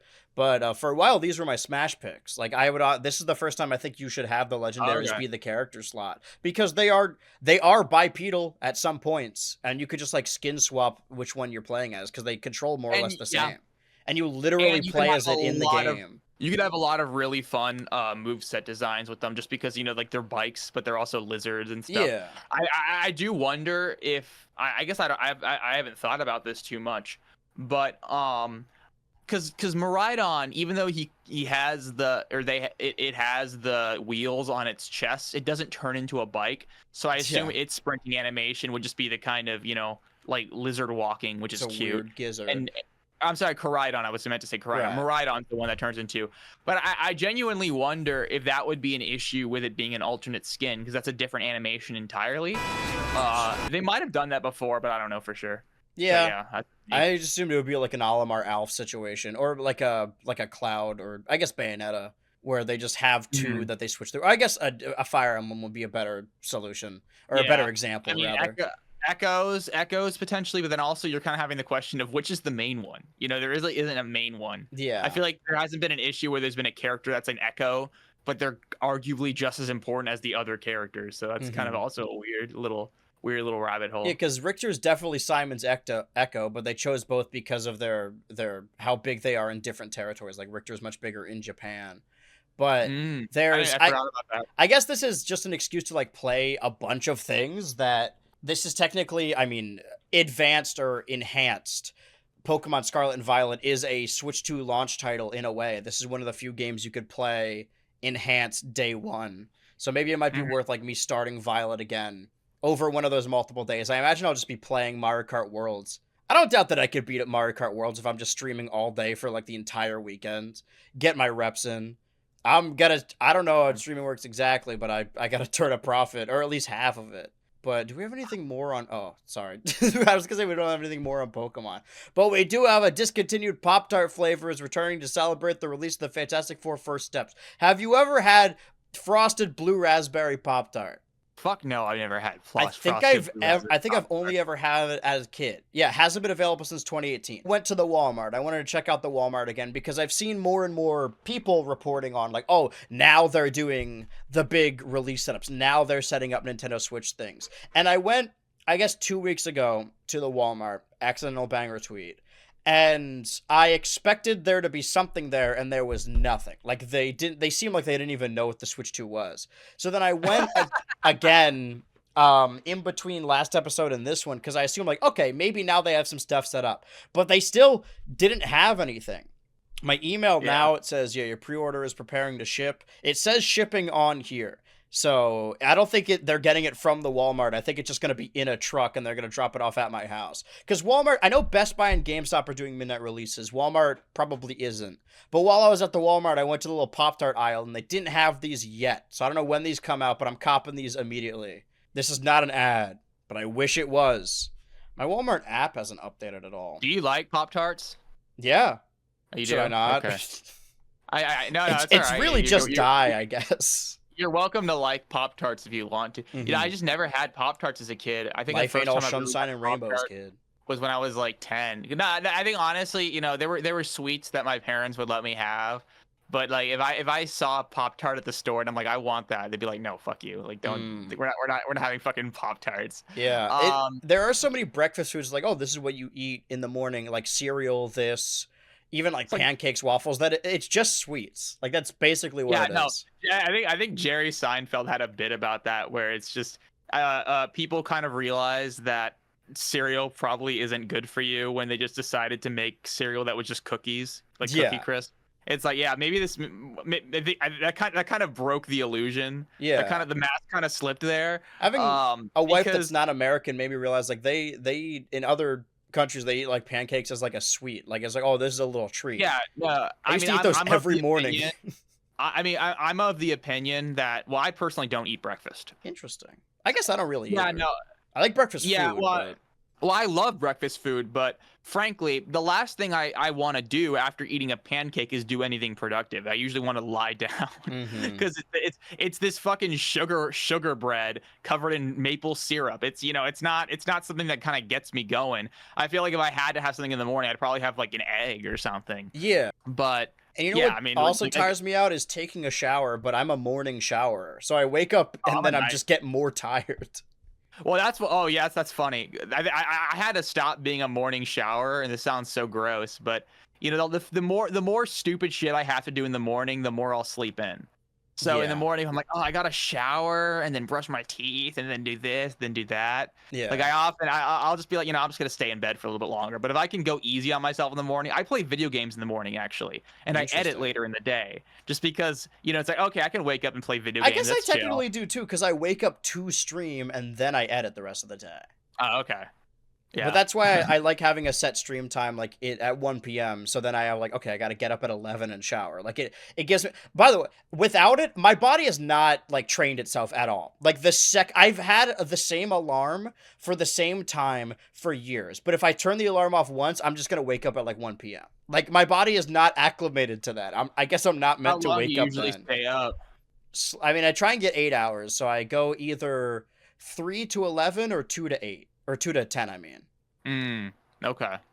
And then, but if Yeah. you spend $10 on Pop Tarts in one transaction, so that's like maybe 2 things of Pop Tarts, maybe 3, you get $5 off your movie ticket asterisk for Fantastic Four First Steps. I'm gonna try and get these, and then I'll do a live food review on the pod. Is there any additional information? Oh yeah, I thought you would get a kick out of this, perhaps. That Yuri Lowenthal, a voice actor he's in stuff, right? I don't remember what it is, Yeah, but yeah. he's known for a lot of things. But he, on his Blue Sky account, said, "And for those who keep asking, no, I will not be returning as Yosuke for the Persona 4 remake. I asked, maybe even begged, but they don't want me to come back." Now, they have not announced a Persona 4 remake yet. This is not an official thing. Atlas did not say anything about a Persona 4 remake. There have since been, like, other actors or voice actors that have said, like, yeah, I'm also not in the Persona 4 remake. Yeah, the other ones, a few others said, yeah, we're not in. Mm-hmm. So which I guess is a really there is a Persona way. 4 remake. Were there any rumblings of this prior to this? Have you played a Persona game? There were. Okay. I've played 4 and 5. And I've bought 3, but it's also I haven't played it yet because I'm like, okay, the next time I have 100 hours of my life that I can just kind of play a video game in like 4-hour bursts, yeah, I'll do that.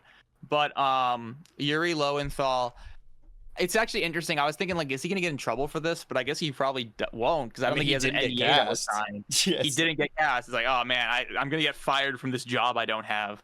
But I do wonder, it's like, is this gonna hurt his chances of getting hired for other things? Like, oh yeah, this guy is kind of airing dirty laundry, but I assume it's not actually. Maybe he hoped people would be outraged and they're like, hashtag bring back Yuri. You know what? I'm all about hashtag bring back Yuri, but I'm not talking about the guy. Bring back Yuri. Yeah. Well, that's the thing. My initial reaction to this is like, why the fuck not? Bring him back. Because I think, even though I've seen evidence to the contrary that this isn't the best idea ever, there's a part of me that really likes the idea of people playing the same characters forever for the rest of their lives. So, okay, you played this character in 2007, so for the rest of your life you're gonna be Yosuke. You're gonna be Yosuke forever, and there's no reason to ever have someone else voice the character. But I think especially when you watch The Simpsons nowadays, you kind of think, okay, maybe they should, pass the torch. Well, we talked about this before, the idea of having someone new play a character and passing the torch, and then it's more about like the audience getting preemptively mad about that, like any character getting recast. I remember well, first of all, I'm pretty sure for the Persona 3 remake, they also recasted the whole cast. So this isn't weird or new, honestly. Mm-hmm. At least the English cast. I don't know if it's different with the Japanese cast, but I assume it's pretty similar. Or it might actually be different, because I think I've heard that, their tradition over there is a little bit different. The way they kind of take care of these things regarding voice actors and the kind of the characters they play, and, how the characters get recast. Mm-hmm. I'm not 100% sure. I should make that clear, but you probably know more about this. Genre, this game I've series watched than like I do. 2 YouTube videos about this. Right.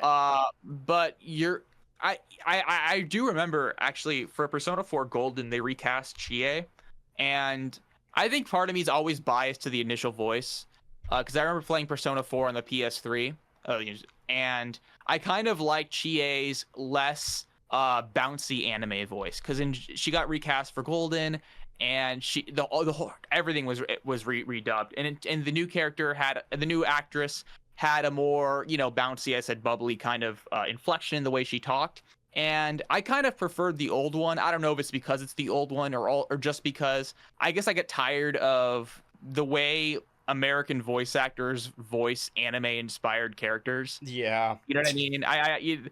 We've all seen that Breaking Bad. It was dubbed by Funimation Video. Mm-hmm. I've always kind of liked more down-to-earth voice performances, especially when it bleeds into shows that like aren't anime. They're just like doing like they're in a cartoon. They're in like the Amazing Digital Circus or whatever, and they can't really turn the anime voice off. You can't turn it off, and you also have like friends in real life who learn their speech patterns from Funimation shows. So they kind of start talking. They want to be a voice actor because of shows like that.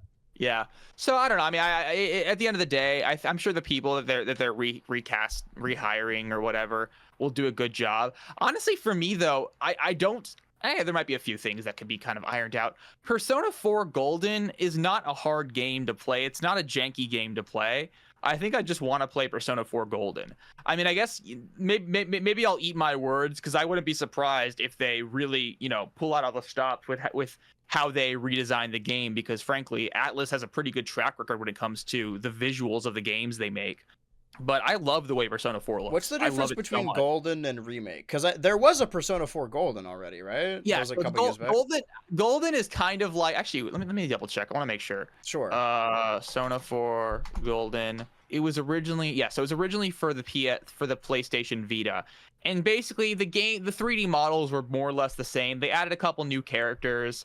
They changed some of the battle system, kind of ironed it out a little bit. Mm-hmm. And altogether, it was kind of a more definitive edition of the game with some changes and stuff, similar to what Persona 5 Royal is. And to me, it was fantastic. I mean, it really kind of ironed out a lot of the things I didn't really like about Persona 4 the first time. Well, I never finished Persona 4 the first time I played. I got maybe 20 hours in. I didn't finish it. But when I restarted it, it was just great. And that's why I'm thinking, we don't really need a remake, at least in the sense of, Persona 4 in its current state, or Persona 4 Golden is just really janky and unfun to play. It needs to be ironed out. Like, that's not an issue at all.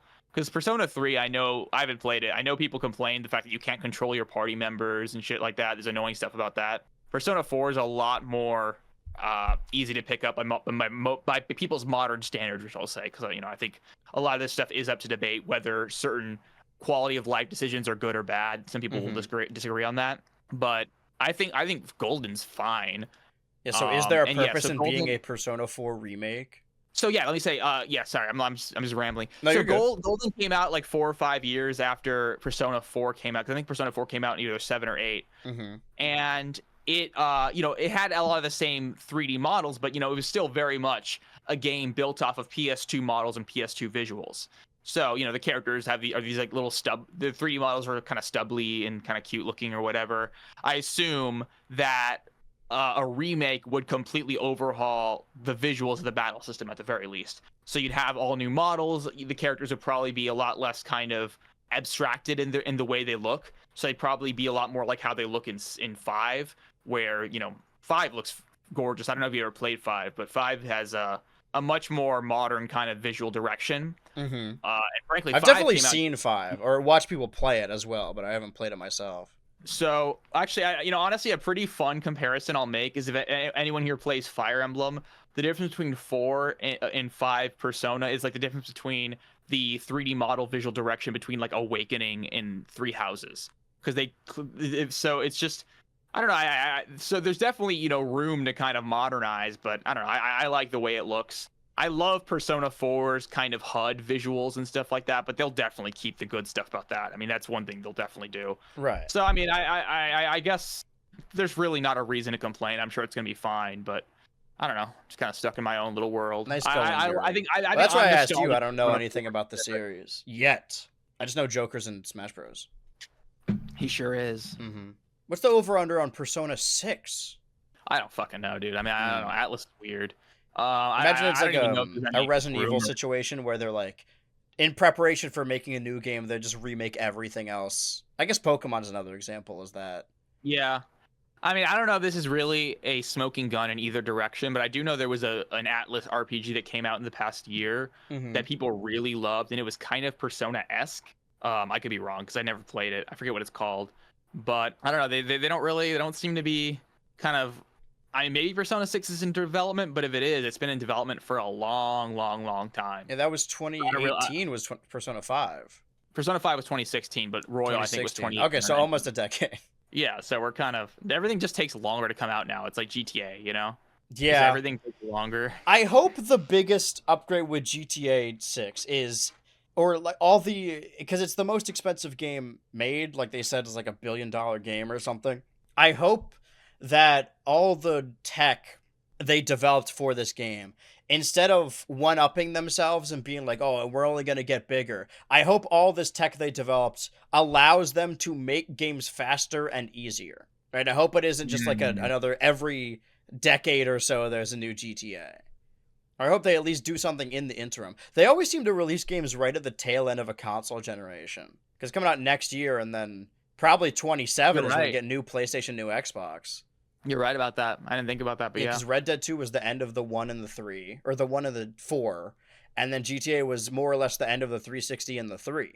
Anyway, speaking of the hype cycles of games, earlier this year, after, I guess, the first Switch 2 Ultra, I think the first Switch 2 Ultra ever, on April 1st, there was this announcement by Blocked Content, which is a channel I talked about a lot, creating Smash videos in my Smash video. And this seemed to be an April Fool's announcement, just announcing April 1st, 2025, like, yeah, that's right, Block Content is back. This one seemed to be a bit, but in between the last stream and this one, not only Block Content, but also, I don't know if you've ever watched any of this, but Billy Bo 10,000 has also announced to be coming back. Can I zoom out a little bit? Can't really see the name. Billy Bo, only 16K, but this is someone I watched a lot during the Smash Ultimate speculation era. I mean, there's so many videos I covered here that a lot of people watched, or maybe not as much.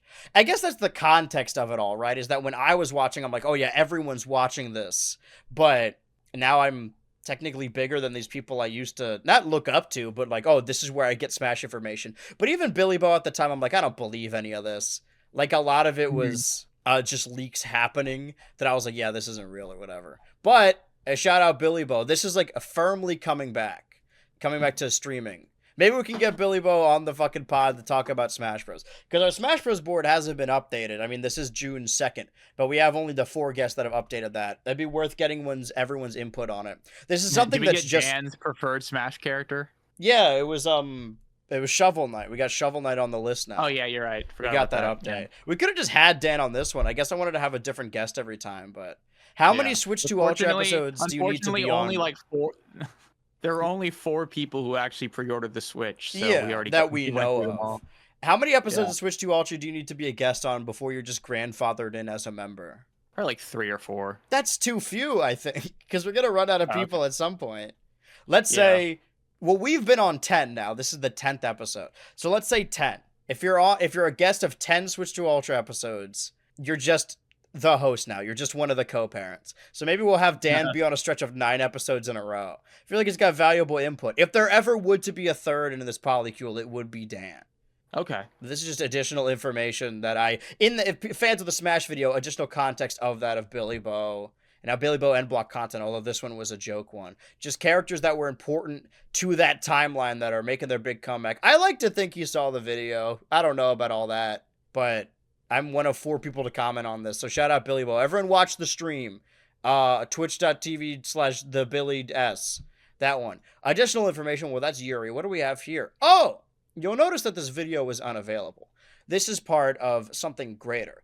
I said earlier, like, oh, it's kind of surprising that we got so much information, so much news, if you want to call it, even though the Switch 2 launches in a couple days. But a lot of this information, or I guess the additional information, is actually because the Switch launches in a couple days. So this video that got taken down, or is no longer available, deleted, or I guess removed by the uploader, was, I don't know if this is the same person, but there have been people that have gotten their hands on the Switch 2 and have made like Switch 2 unboxing videos.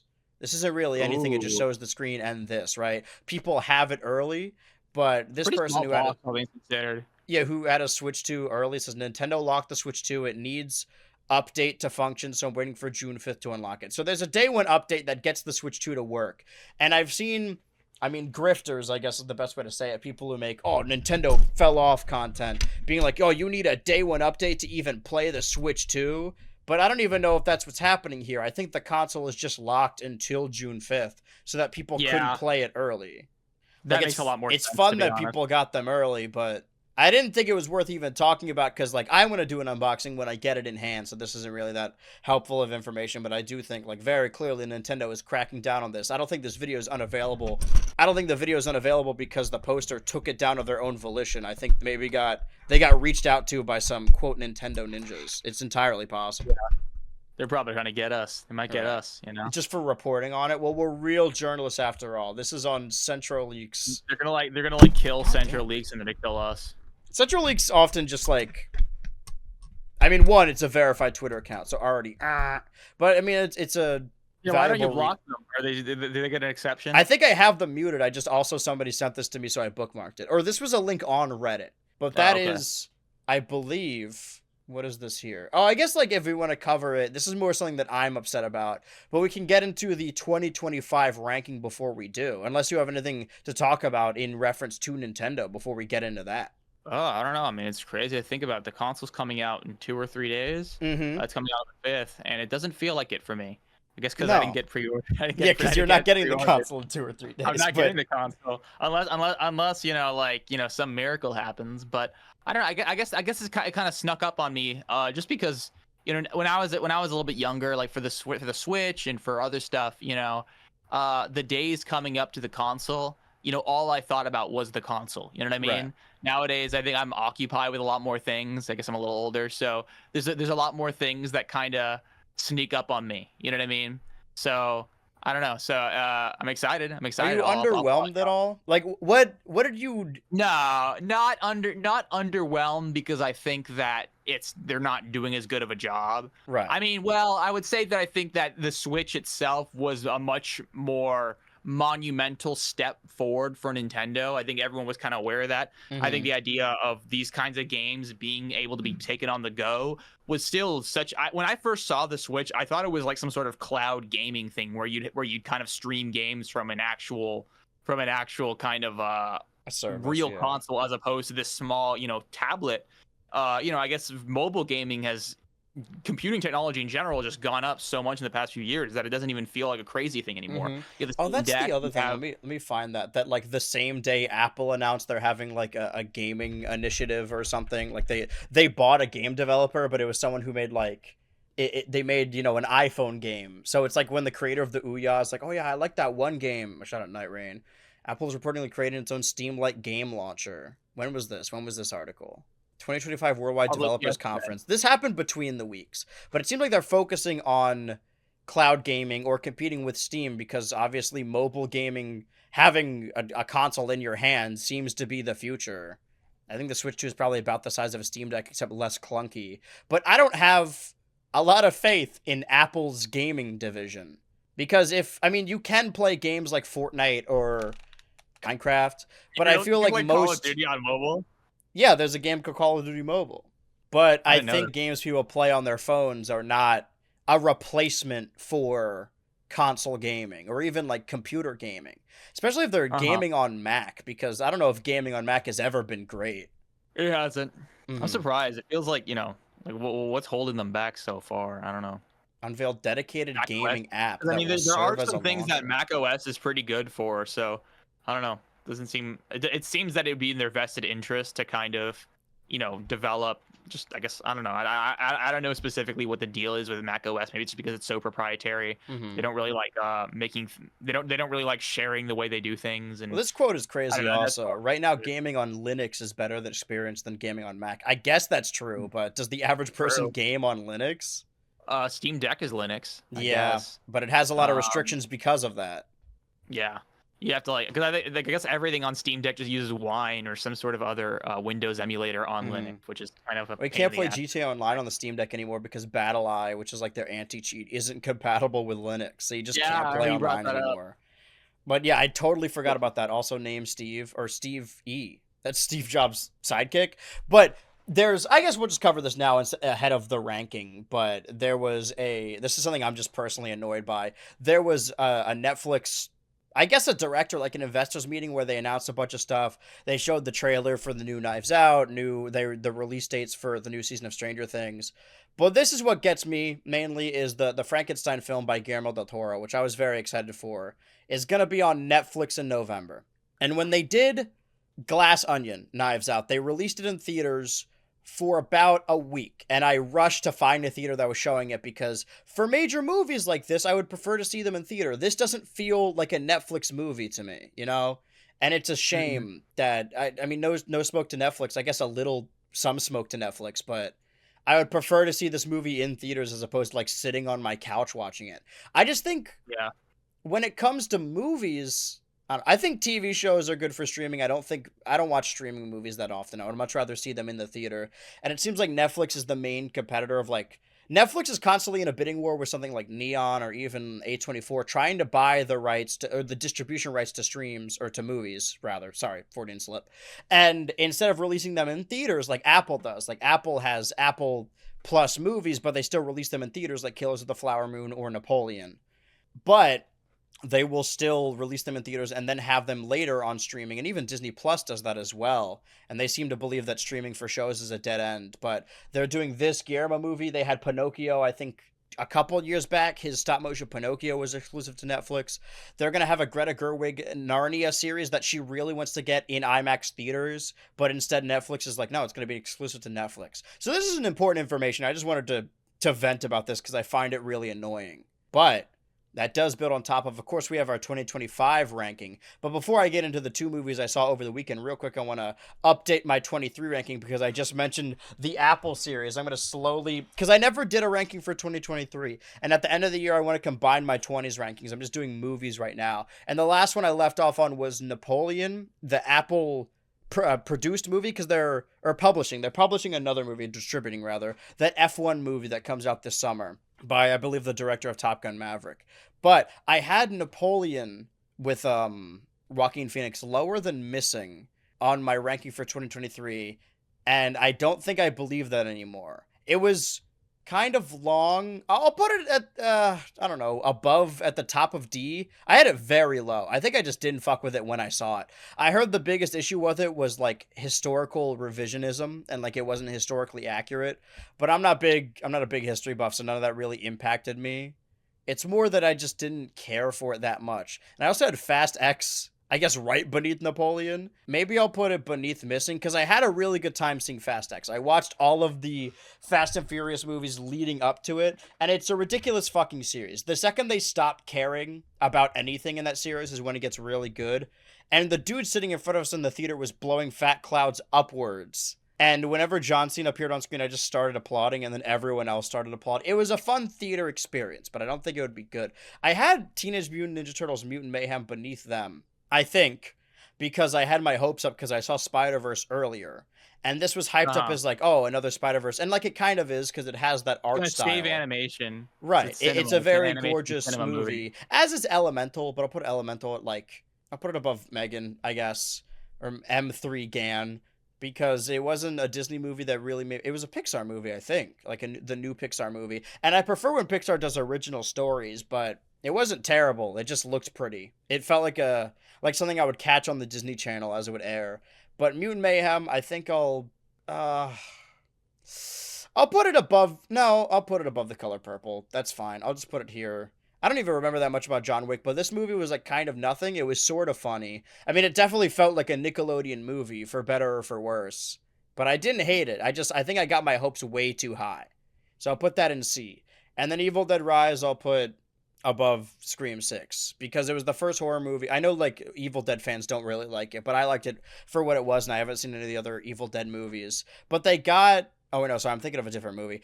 But Evil Dead Rise was the first time I saw a horror movie where they... cast was kind of stupid, like the characters were being dumb or doing something needlessly dangerous, that I bought it because they were like poor and they lived in a rundown apartment. So the scene where like they get into an elevator that's like sparking and dangling, it's like, oh yeah, if you lived in that apartment you would do that, because what are you gonna do? Like, everything's so expensive. I'm gonna regularly come back to my this is 22, but this is my 23 ranking. Well, whatever. What I am going to do is talk about the movies I saw in 2025, the 2 movies I saw the previous week, which were Bring Her Back and Karate Kid Legends. I think, oh man, I don't know where I put Bring Her Back. On my Letterboxd ranking, it's beneath Sinners and above The Monkey. I think, right? I have it as my second. But my question is, do I put it in S tier? It's just mainly a movie about not being able to let go of your loved ones and doing horrendous things to keep them around, and the horrors of the foster system. I guess more in Australia because it's an Australian film. It's the same directors as Talk to Me, which was my top 4 of 2023. I don't know. I think it's better than The Monkey and worse than Sinners. It's a very fantastic movie. I'd recommend anyone seeing it. It made me very emotional. But I don't know if I put it in S, because S is for like perfect, like I think about all the time. But I don't think about Bring Her Back as much as I do Severance Season 2, Rehearsal Season 2, or Sinners. So maybe just top of A. Maybe. Maybe I'll change my opinion on it later. Maybe I'll bump it up. But I also, the previous 2 streams, I watched all of the Final Destination films leading up to the new one. I watched all the Mission Impossible films leading up to the new one. And I have since watched Karate Kid Legends, where I watched all of the Karate Kid films leading up to the new one. Oh, and I did talk about this on stream. We talked about Karate Kid 2010 at some point. Obviously, the original Karate Kid is the best one. It's not an S tier movie, but it's the best out of all of them. And now comes... Relatively speaking, it's an S tier movie. Yeah, it's the best Karate Kid movie. And that was the time where, like, when I was watching Final Destination, I'm like, all right, these are going to get silly, and you're watching these to watch the kills. Mission Impossible, they got better as I watched. This was the first time where I finished Karate Kid 1, and then as I was watching Karate Kid 2, I'm like, oh, these are just gonna get worse. Like, they're all just worse movies.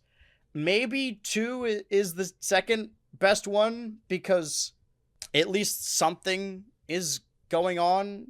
I mean, Daniel-san goes to Japan, and the entire movie is set in Japan. Also, all of these movies, the original 3 trilogy, he has a different love interest every time, and they unceremoniously write out the previous one at the beginning of the movie. I guess the actresses, like, didn't want to come back. So, like, yeah, she cheated on me, or yeah, she wanted to stay in Japan or something. I think I talked about this on the previous Switch to Ultra with Dan, that, like, Karate Kid 2, the love interest or the dynamic is a very, like, stereotypical, like, oh, white man goes to Japan and then finds a very docile Asian woman. And it's just a very tired trope. But now comes the question of which one is number 3. Because these are all pretty bad movies. I think Karate Kid Legends, like, upset me more. You know what? Maybe Karate Kid 2010 is the 3rd best one. Because it is just the Karate Kid again. But at least it's... I don't know. Because the Karate Kid 3, I tried multiple times to get through it, but I, like, fell asleep the first time, and I was watching it with some, but at least it's, I don't know. Because the Karate Kid 3, I tried multiple times to get through it, but I, like, fell asleep the first time, and I was watching it with someone, and then we just gave up on watching it, and we went back to it. It's a movie, it kind of seems like prototypical Cobra Kai. By the way, disclaimer for my Karate Kid ranking. This is in the context of I've never seen anything from Cobra Kai.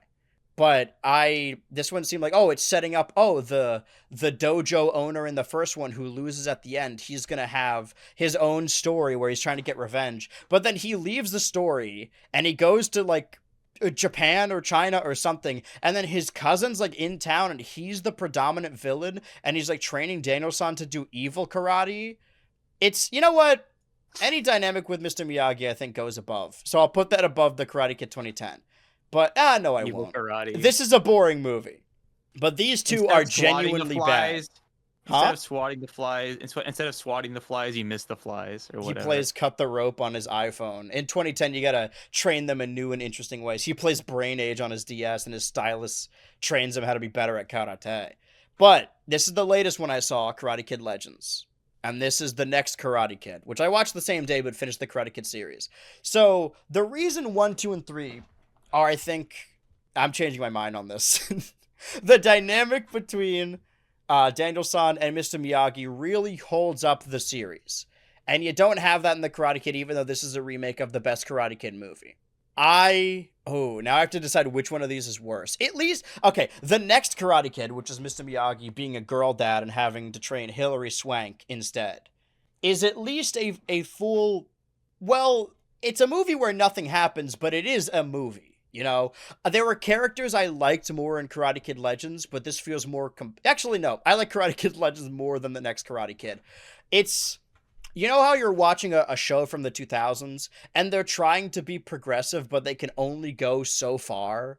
Like, they try and contextualize it in a certain way. This is the first female Karate Kid. And it is funny to think of, like, the modern grifter who, if this trailer came out, they'd be like, this is ruining the sanctity of Karate Kid, so on and so forth. That guy just probably didn't really exist back then, or maybe I'm being naive. But this is about a girl learning karate from Mr. Miyagi. And in all these other movies, even the new one, they need to win a tournament. They need to win a karate tournament. And they're learning karate. They're being trained by their masters to be able to win this tournament. And that is the climax of the film. That is the impetus of the film. And you would think, like, oh, this is the female Karate Kid. They were trying to be progressive. But the only way they can contextualize. I'm trying to find my review of Karate Kid Legends. Hold on. Yeah, I do. The only way they can contextualize a girl being the next Karate Kid is it's all. I just clicked on an ad. It's all self-defense. Like, she's not in a tournament at any point. She just needs to learn to defend herself. And I'm just gonna say this. In the movie, like, she goes to school and she lives in a world where all of the men are like evil rapists. Like, all of them are just constantly harassing her. And the only way they can contextualize a female Karate Kid is if she has to, like, oh, she has to defend herself because everyone in the world is a creep. And it's like uncomfortable to watch. The scenes they have together are fun, but like then she has a love interest who's ever so slightly less like harassy than the others, and it just feels awful to watch. It leaves you with a sinking feeling, and I think it's a little disrespectful that she doesn't even get to do a tournament. She just learns self-defense because every man in this movie, I'm not saying this to be like, oh, they make man look bad. I mean, like, it's horrifying to watch. And it's not empowering at all. It sounds regressive. Yeah. It's the best they could do in the 90s. Yeah. But I wrote a lot of notes about Karate Kid Legends. I guess it's better than the next Karate Kid, but I think I would have it. I did not like this movie. There are characters I like in it more. That's the thing, is that it's a shame this is a Legends movie, like this is a legacy movie, because it ties in all the previous timelines. It brings back Daniel from the first 3 movies, and then it brings back Jackie Chan from the remake, and it's like these stories actually happen within the same universe, and they both train this new kid. I can't wait for Hilary Swank to come back, but it completely sidelines the movie. Like, as soon as Ralph Macchio and Jackie Chan like show up to train him, it becomes a completely different movie. This is the first movie it feels like it was edited to be cut in parts on TikTok. Like, earlier I was saying, like, oh, see, people just watch TVs and shows. It's like no scene is longer than 5 minutes. There's an emotional scene where Daniel-san like passes on the Mr. Miyagi headband to this new character, and it's a part of a larger montage, and they're playing like music over it.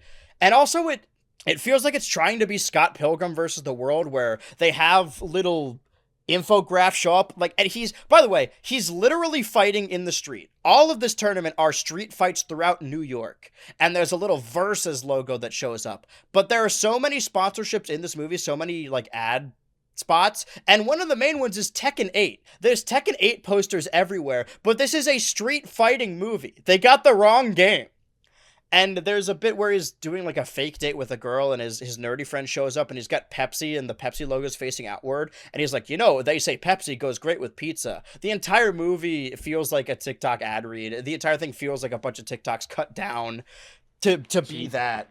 And it's a shame that the legacy characters show up and completely sideline the rest of the plot that I was actually kind of interested in. When I went into this, I'm like, oh man, a 90-minute movie. This is going to be really compact, and I normally hate longer movies, but I feel like this needed to be longer. And I'm just imagining a family from China that moves to America in 2025 for a fresh start. I mean, it makes sense. Everyone in Beijing in this movie seems to speak English anyway. But this movie, like, I feel like it's trying to be made for modern audiences in the worst way, where they want people who scroll on TikTok to watch this movie in parts. And it doesn't... There are silent, soft moments in the Karate Kid series where they just sit with it. And they try to have moments in this movie, but there's loud music blaring and it's a part of a montage.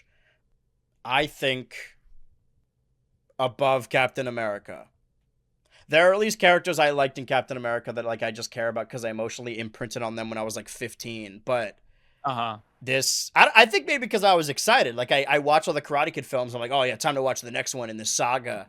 And it was just, I hope it does well. I hope they make more. I saw a crazy edit that showed up on my TikTok feed, I think because I was posting and talking about Karate Kid, of Speed, the streamer I Show Speed in China, meeting the actor that plays the bully in the Karate Kid 2010, and Speed was telling him that he grew up with Karate Kid 2010, and then they hit a pose, and then the edit like cuts to the bully as a kid, but it cuts to Speed as Jaden Smith, so I guess he's the Jaden Smith stand-in.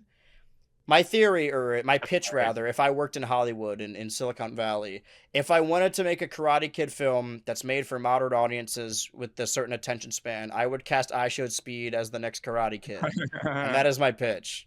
So this movie was embarrassing.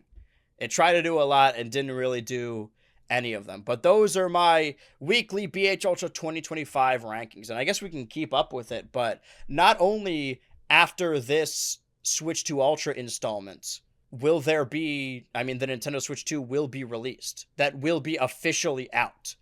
After this, the next episode on Monday, we'll be talking about the launch of the Switch 2. We'll both do our best to discuss that. And then the week, I mean, even that same week, like after June 5th, there's going to be Summer Games Fest stuff following that week. Maybe we'll react to it live, or maybe we'll just discuss it later down the line. I'm looking at my list here, and obviously at the next episode, we're going to talk about the Switch 2 launch.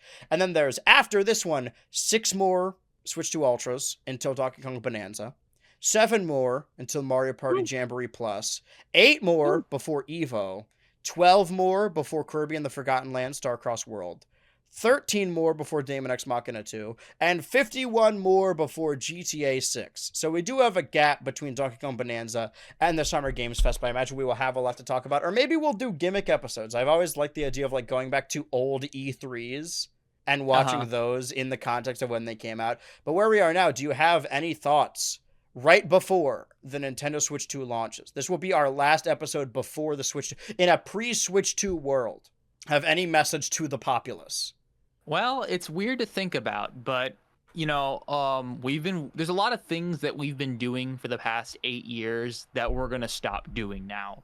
It just occurred to me, how many times have we seen the Switch 1 opening, the little like click thing and the kind of like Joy-Con snapping together, like that little clip? We've seen that probably thousands of times. It's a new era now. We're gonna stop seeing the Nintendo Switch. We're gonna stop hearing things are on the Nintendo Switch. We're going to start hearing the Nintendo Switch 2. And I don't know, for me, when I was a kid especially, I always thought of that as a whole new just change in my life. I thought of it as a benchmark, as dramatic as that sounds. So, we've had 8 years of the Switch, and it doesn't feel like it's over, but it's about to be over. Well, I mean, we're still all going to have our Switches, and actually, it's funny, my Switch is kind of like, well, the Joy-Cons have fallen apart a little bit. Right. I'm out of good Joy-Cons, but we're stepping into a new era, a new time for Nintendo.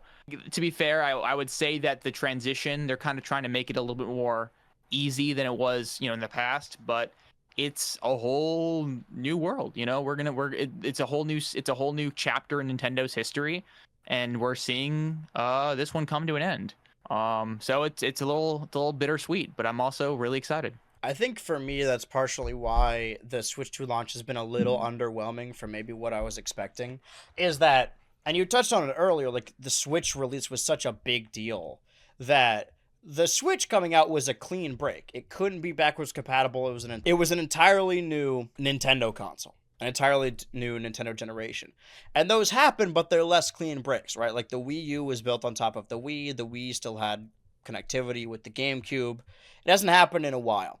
So I think part of the reason why I'm a little underwhelmed is maybe I expected something akin to the Switch 1 launch, where it's like, okay, Breath of the Wild, Splatoon 2, Mario Odyssey. Like, you're starting off the bat, because this is starting from scratch. The only games on the console are the ones you can play. Whereas the Switch 2, you could still play all the Switch 1 games. So the feeling of the branding, like, oh, we'll never play the Switch 1 again, as hyperbolic as that sounds. You could still go back and play the Wii U for Wii U games or Wii for Wii games for nostalgic purposes, but really, aside from maybe IR technology or building the Labo, there will be no reason to go back to the Switch 1, unless you just don't have a Switch 2. Like, the Switch 2 is just that. And I think a lot of the Switch 2 launch, for me, that's been, I suppose, a little underwhelming, is that it seems like a lot of the big games they're pushing and update, Breath of the Wild, Tears of the Kingdom update, games that are also coming out Switch, like, I mean, obviously we know that Metroid Prime 4 and Pokemon Legends ZA are ostensibly Switch 2 games that promise to come out on the Switch, so they have to, from a contractual standpoint. But all the Switch 2 exclusives, and maybe it sounds greedy to be like, oh, I want there to be more exclusives, but it's not a whole lot. It seems like this really, I mean, it is a Switch 2, but more like a Switch Pro. Like, it is just a more enhanced Switch. And I'm excited to see what games come out on it and what enhanced ones and graphically different, especially when it comes to a new Pokemon generation. But it isn't as clean of a break, so there won't be nostalgic reasons to really go back to the Switch 1 when you could play all of those games give or take, more or less, on the Switch too. So it feels Give or like we're take stepping for onto a Nintendo. second level of a video game as opposed to an entirely new game. Yeah. It's kind of it's a little bittersweet. I think though, I mean, obviously I'm excited. I'm really happy. I think that we have a lot of interesting games coming up this year. I mean, Metroid Prime 4, there's obviously Mario Kart World. I'm very excited for Bonanza. Bonanza is the game I'm the most hyped for. Mm-hmm. And it's funny that I think just because it seems that the Switch 2's release was a little bit hectic, there were a few things that there are a lot of loose ends on the Switch. So for games like Tomodachi Life 2 and Rhythm Heaven are technically coming out on the Switch as well. Yes. So that's something weird. Or I'm not sure if they're coming out for both or just the Switch, and you can just play the Switch version on the Switch too. I forgot, but it's definitely a little bit less streamlined. It's a little bit. It feels like the Switch 1 era and the Switch 2 era are kind of melting into each other a bit more so than, for example, the Wii U and the Switch. Mm-hmm. Which I guess, in many ways is a good thing, but I guess it doesn't feel like as much of a clean break, a new page, a new chapter, et cetera, et cetera. Yeah. Well, I guess it isn't entirely different. That's the opposite of what I was saying. That I suppose that's why people wanted different themes for the console. It is more or less just the Switch again. Yeah. And I honestly just wanted a new... I mean, I'm getting excited about the graphical aspect of it now because, I want to see a Pokemon game run well and see what they can do with that and see other third-party games on the Switch too. But mainly, I just cared about having a new console because that meant new Mario Kart and new Smash Bros. Just new 3D Mario, because those are series that they wouldn't have multiple on one console. People thought for a while that there could be an Odyssey 2, but it never surfaced. I'm just excited. Above all else, I buy consoles to play games. I played Switch, or I play Nintendo consoles so I could play Nintendo games. People say that exclusives aren't important. I disagree. I think the games are the most important part of the video game machine, of the gaming console. But I am just looking forward to the games. Bonanza. But I also like, now that I am a streamer, the capability, the possibility of doing a Nintendo launch stream. Because the Switch came out before I was even making videos. And I know it was kind of the impetus for you to do your branding. So I do think my entire BHUltra channel from like when we were doing Let's Plays onward was built around the Switch era. And you could argue technically yours is too, that we are doing something completely different now. And I guess that's exciting to do a show like this. Assuming that the next console generation is another 8 years, maybe 7 years. It's a lot more episodes to get through. But we're only 10 in so far, and it feels like we've been doing this for a while now. Evidently, we never run out of things to talk about. We'll expand the bounds of this. I mean, I just ranted about Guillermo. I'm doing the little ranking. I do want to do that 20s ranking. I gotta go back and watch. The thing is, like, shows that I've watched from 20 and 21, I wasn't keeping track of the ranking. So I need to reverse engineer that.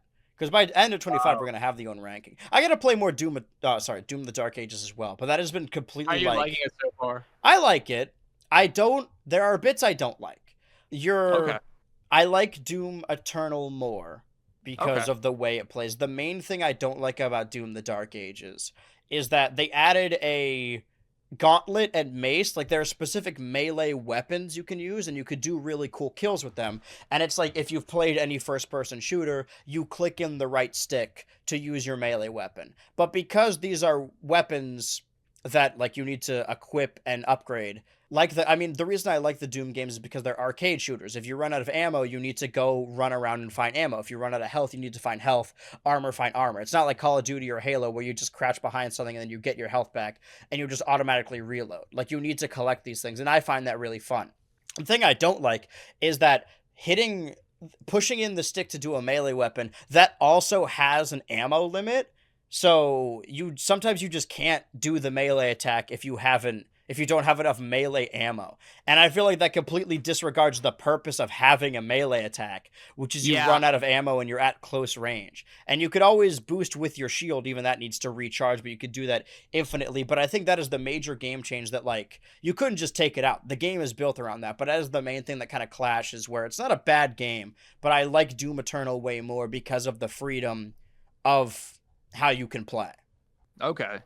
But once I finish it, I don't know when that'll be. I can put it on my ranking, but it has been drastically swarmed by the other games coming out, by the major releases. and I'm gonna get re-excited for that. I think we've just kind of, this is more of a goodbye thing than on this stream it seems christened out, or rather petered out into sort of a depression when it comes to the Switch 1. But the Switch 2 will be a lot more exciting, especially if there's a new Smash speculation cycle. If that doesn't happen, Oh, I yeah. will be pretty upset. But for right now, I'm just stalling the additional minute so we can circumvent the intro, or rather the song intro playing for the first 5 minutes, so we can get a clean 2 hours, even though it doesn't matter when it's getting cut down. So I'm spinning my wheels and saying things over and over, but I will. Saying things over and over again. Yeah, I'm making points. I think I covered everything in the previous Well, week. actually, you know, I don't know if we want to keep this under wraps. You know, maybe we should announce this now. Any specific plans that we have for you know, the release day? I say we don't know keep if it close you're- to the chest, and I Okay, say people okay. tune in for the Nintendo Switch 2 launch stream to see what Okay, happens. And Yeah. also the midnight release. I gotta practice. I gotta do. Here's my stream plan for the week. I guess I should do these on these because I do these at the beginning of the stream week. I guess I'll play Doom: The Dark Ages tomorrow on Tuesday.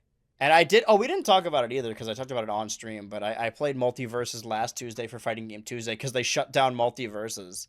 The game is Yeah, I now heard about officially, you can't play it online anymore, so you basically can't play it. But Wow. maybe it's not worth talking about. It just doesn't exist anymore. The only days I played it is when they re-released it and when they stopped supporting it. So I guess that goes to show something. But yeah, tomorrow normal stream time. That's why those things happened. Yeah, tomorrow normal, because if they didn't shut it down, I wouldn't have played it. Tomorrow normal stream time, I'll play Doom: The Dark Ages, probably make more progress in that. And then Wednesday, I'm going to do an IRL stream for the first time at normal stream time, just to test IRL streaming. And then later that night, I want to stream the midnight release at GameStop. And then, of course, in the morning, hopefully I'll get my Switch 2 on time, and I'll stream a little earlier, but I will have the Switch 2 release. I have been your co-parent, BHUltra. And I have been your co-parent, Switchy. And I am hanging up the phone. Thank you for joining me. Fuck that guy. All right, play my song.